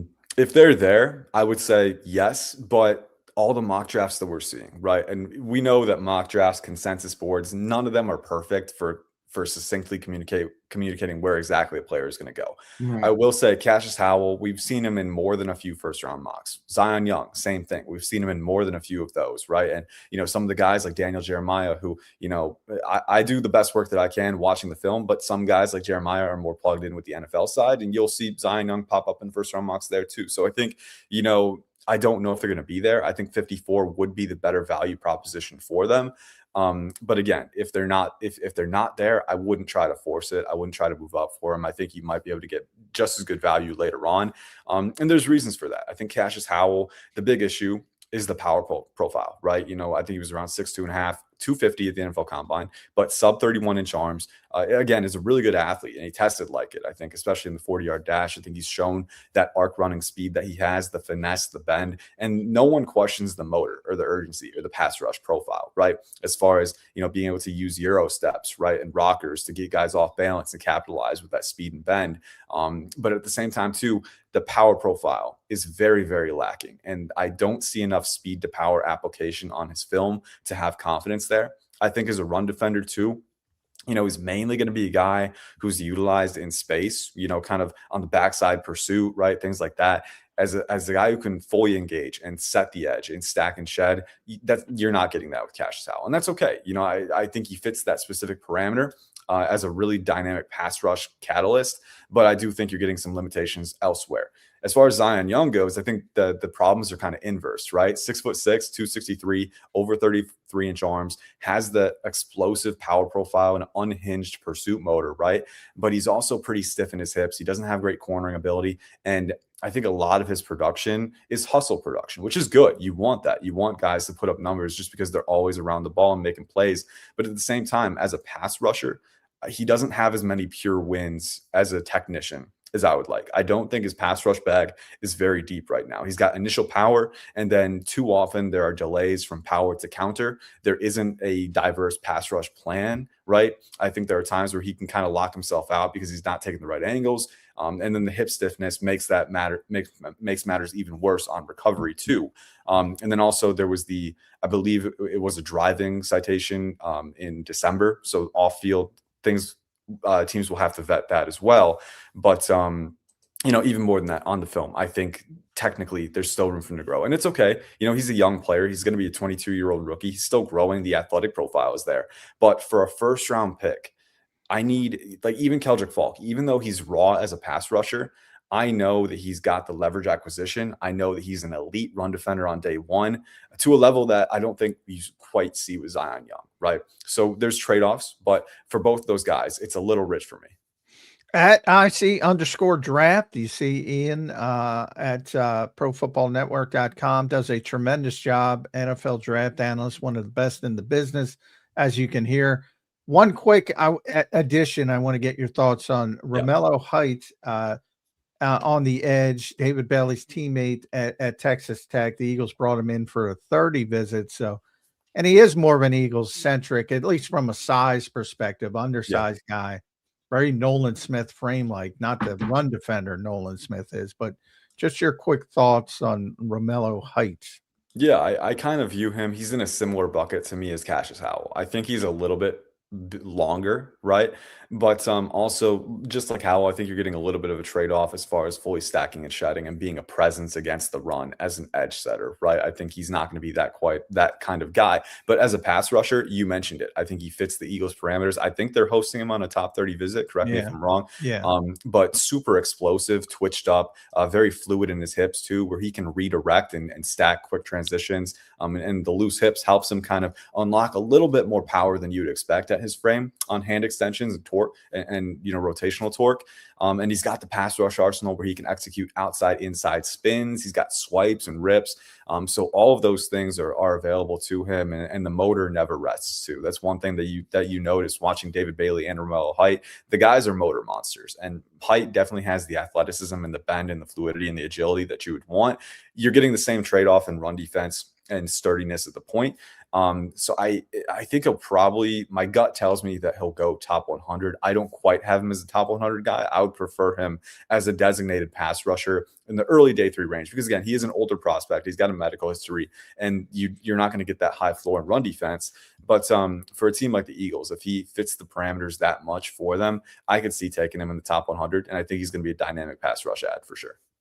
Good stuff there. Ian Cummings, NFL guys, if you're listening, this guy is your guy. If I ran a team, Ian, you'd be working my draft room, my friend. We appreciate you being here today. Where can people read? Is it Pro Football Network to read your mock draft that you said you have coming out this weekend? Yep. So it's Pro Football and Sports Network. It'll be coming out on Saturday, I believe, full 7-rounder. So going all the way through, I think 257 picks. 7 rounds. Woo. Wow, man. That's the depth right there. I do one every month, man. So we got one more coming before the draft. So that'll be right. Now, do you do trades in the 7-round draft? Because I usually do. I did not in this one. I didn't have time to because I have a hard deadline at the end of the month, and then I have to switch over to 2027 and do early work on those guys for the rollover for the mock draft simulator. So constant work, but we have that. And the mock draft simulator, again, adding new reports to it every day, adding new players, adjusting the rankings, and then the NFL Draft HQ as well, adding more information to that. So a lot of projects in progress. If you have very well, very good stuff, Ian. Real quick, final one. Eagles at 23.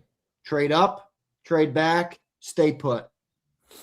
I would say I'm always a proponent of either stay put or trade back. I don't love trading up with the value that you lose. I say play the board. I think there's a chance that you could have a solid offensive lineman there. I'll throw Blake Miller from Clemson into that conversation as well. I'm a big fan of him. I think you're going to have options for sure. Play the board, see what comes to you. If the board doesn't fall the way that you want, I think you can trade back. And the meat of this class, like we've said on previous podcasts, is in the middle. Get some more day 2 capital. I think increasing your dart throws is another good way to do it. So I'm going to stay put, read the value, and then see what I do from there. I like it. Ian, thanks for joining us today, man. We appreciate it. As always, we'll be following all your draft coverage up until the draft. Thank you, man. Yes, sir. Thank you, guys. Appreciate you. Thank you. And there's Ian Cummings joining us right here on Birds 365. Birds 365 Nation. Go show Ian some love, man. We appreciate him coming on, and that dude knows his stuff when it comes to the NFL. Just wind up Ian and let him go, man. Holy shit, man. That guy's a human encyclopedia, Johnny Mac. It's impressive. Yeah, he's ripping off like megements off the top of his head. And they're bang. I'm looking at him as he does it. I'm looking at he's got off the top of his head, like who's got somebody's arm length off the top of his head. Yeah, he's an amazing dude. I'm telling you, he said that thing, and Daniel Jeremiah might be more plugged in with NFL. If I was an NFL team, I don't know what the fuck I'm waiting for. That guy should be in your draft room. That guy knows. I'll tell you what, I kind of downplayed Mesidor. Now I'm got to look at him more. Yeah, he likes Mesidor. He thought that was a good option. I think he's too old. I think he's too old. That's the age that turns you off, right? Yeah. The age is a tough one to gauge there. All right, John, 5 minutes. We got a couple minutes left here on a Football Friday edition of the show, my friend. And we had a good week of content as we normally do. And we get closer to the NFL draft. Now inside a month, Johnny Mac, from this. And it's obviously a big moment and a big time of the offseason, a bunch of new acquisitions for the team. So we get 1 week closer, Johnny Mac, and now under a month, my friend. Yeah. And we honed it down. Wish we had more time to talk about some different positions, but I think we honed it down. Tackle, edge rusher, tight end. Yeah. What other positions are you thinking? Like corner, safety, stuff like that?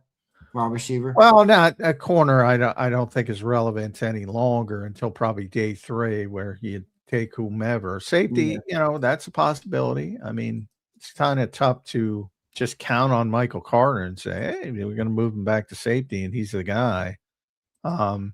You did draft proof it by bringing Marcus Epps back, and you have at least a floor there, but I think they would want to get more athletic at safety. So, that's a potential third round pick, I would say. I think of the 3 of the 4 in the top 100. They have 4 picks in the top 100. I think 3 will be offensive, and I think 1 will be defensive. And it's probably going to be edge rusher, but it might be safety. Might be. Depending on, again, are they trading for Jonathan Grenard, or I don't want to bring up the Myles Garrett stuff, but you get it. But yeah, I'm shocked how many people have stayed on Kaden Proctor through this whole sort of draft cycle. There's so many mock drafts. The only one, like the 2 things I could tell you, look at 18 and Dylan Thienemann's going to Minnesota. Everybody's got him going to Minnesota. And then it's like 23 in the Eagles, not quite as many, but I would say those are the 2 players that are mocked to specific teams most often. Kaden Proctor, the Philadelphia. And I just don't like if it's Stoutland. And yes. I listened to Ian on him too. I don't know. If it's Stoutland, he just said he's not going to reach block. He's not going to be I'm like, so that's why I'm confused. What are we doing? I'm talking about the Eagles, not Ian. Yeah. Everybody's got, and again, I think if Stoutland is here, last year's scheme before they shifted, I think, he's the guy. This year, to me, it's got to be Blake Miller. But nobody's talking about Blake Miller. He threw it out there. I don't think you can get Monroe Freeling, obviously. Crazy, man. He has him up to mocked up in 6. the top 10. Yeah. 6. Yeah, there's a lot of people in the league who think he's going top 10. I understand why. I know he maybe hasn't shown as much on tape and stuff, but 21 years old, 6. I mean, the guy looks like he almost looks like Lane Johnson to me. He looks like a freaking NFL tackle. So I get it. But he gave the Joe Alt comparison. I think Joe Alt was picked. I think Joe was picked 4th, wasn't he? Yeah, top 10. Top, yep. Lane was picked 4th. I forget where Joe was picked. 5th overall, Joe Alt was picked. 5th. Yeah. So that's a nice comparison. So I think 6th to Cleveland would make a lot of sense for Monroe Freeling. But I think it's between him and the Miami kid. And most people had the Miami kid as locked in as the best tackle at the start of it. So how groupthink takes over. But it would not surprise me if Monroe Freeling is the first tackle off the board. Wow. If that happens, that would be pretty crazy. All right, Johnny Mac, your final thought here on a Football Friday. We started it off with Myles Garrett. We wrapped it up with some good NFL draft conversation with Ian Cummings. Your final thought here on a Football Friday, John, 27 days out, man, from the NFL draft.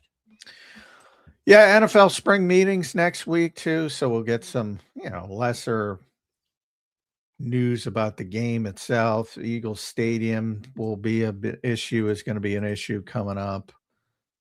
Things like that. Jeffrey Lurie's going to talk, which he doesn't do very often now. So there'll be some news. Good stuff. All right, Johnny Mac, good show, man. We will talk to you on a Monday morning edition of Birds 365. Thank you, my friend.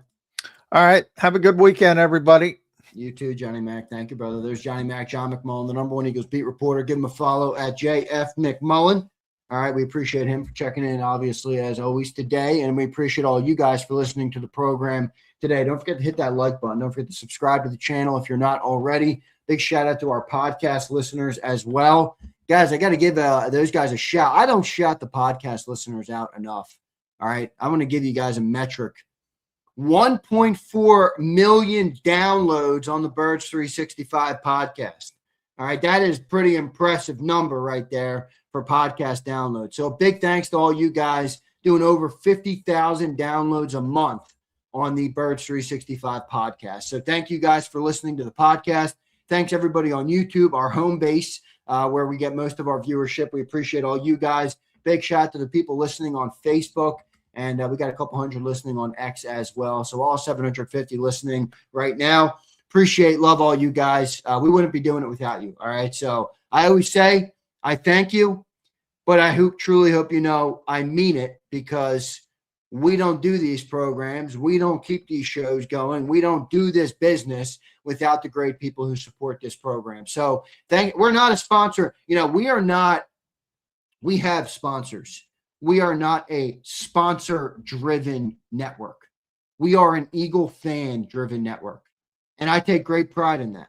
That's why all super chats, all memberships, all those things go a very long way. And we appreciate each and every single one of them. So thank you guys for that. All right. And I love all you guys. I have bad news for you, though, today. First, I want to thank Burry, who becomes a member. Speaking of it, Burry, 1989. Burry, thank you, brother. Appreciate your support. I just saw your comment.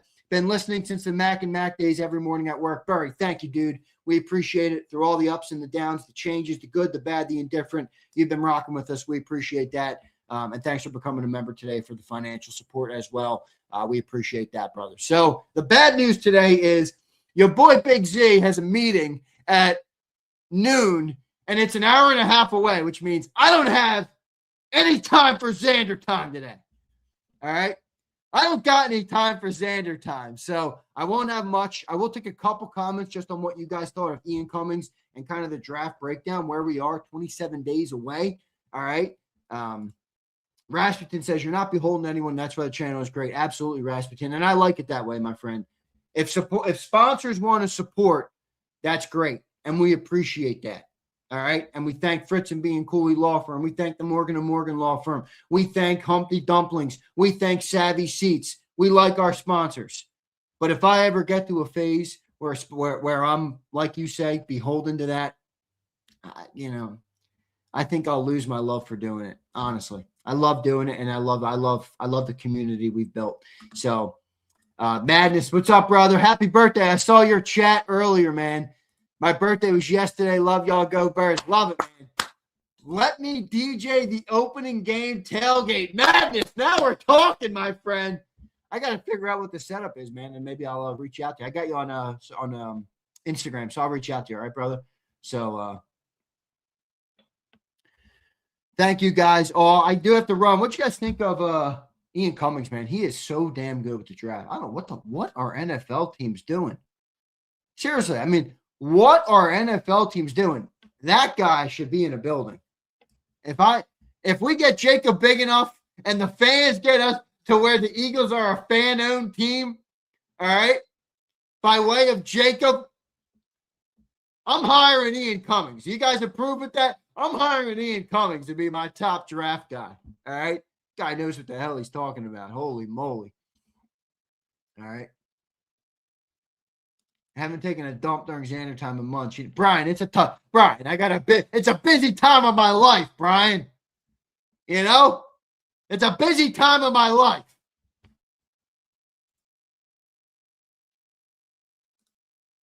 I want to see your first and third round draft picks. Ian, Pietis, I'm going to do my own mock draft. All right. I'm going to do my own little mock draft for everybody. All right. We'll do a full Eagle mock draft. So I'll do that, and I'll put that out maybe next week. All right. I'll put that out maybe next week. I'll actually use Ian's the platform they have. You can do them on there. So, and if Ian's the one who's putting the information in, oh, fuck, I want to read it.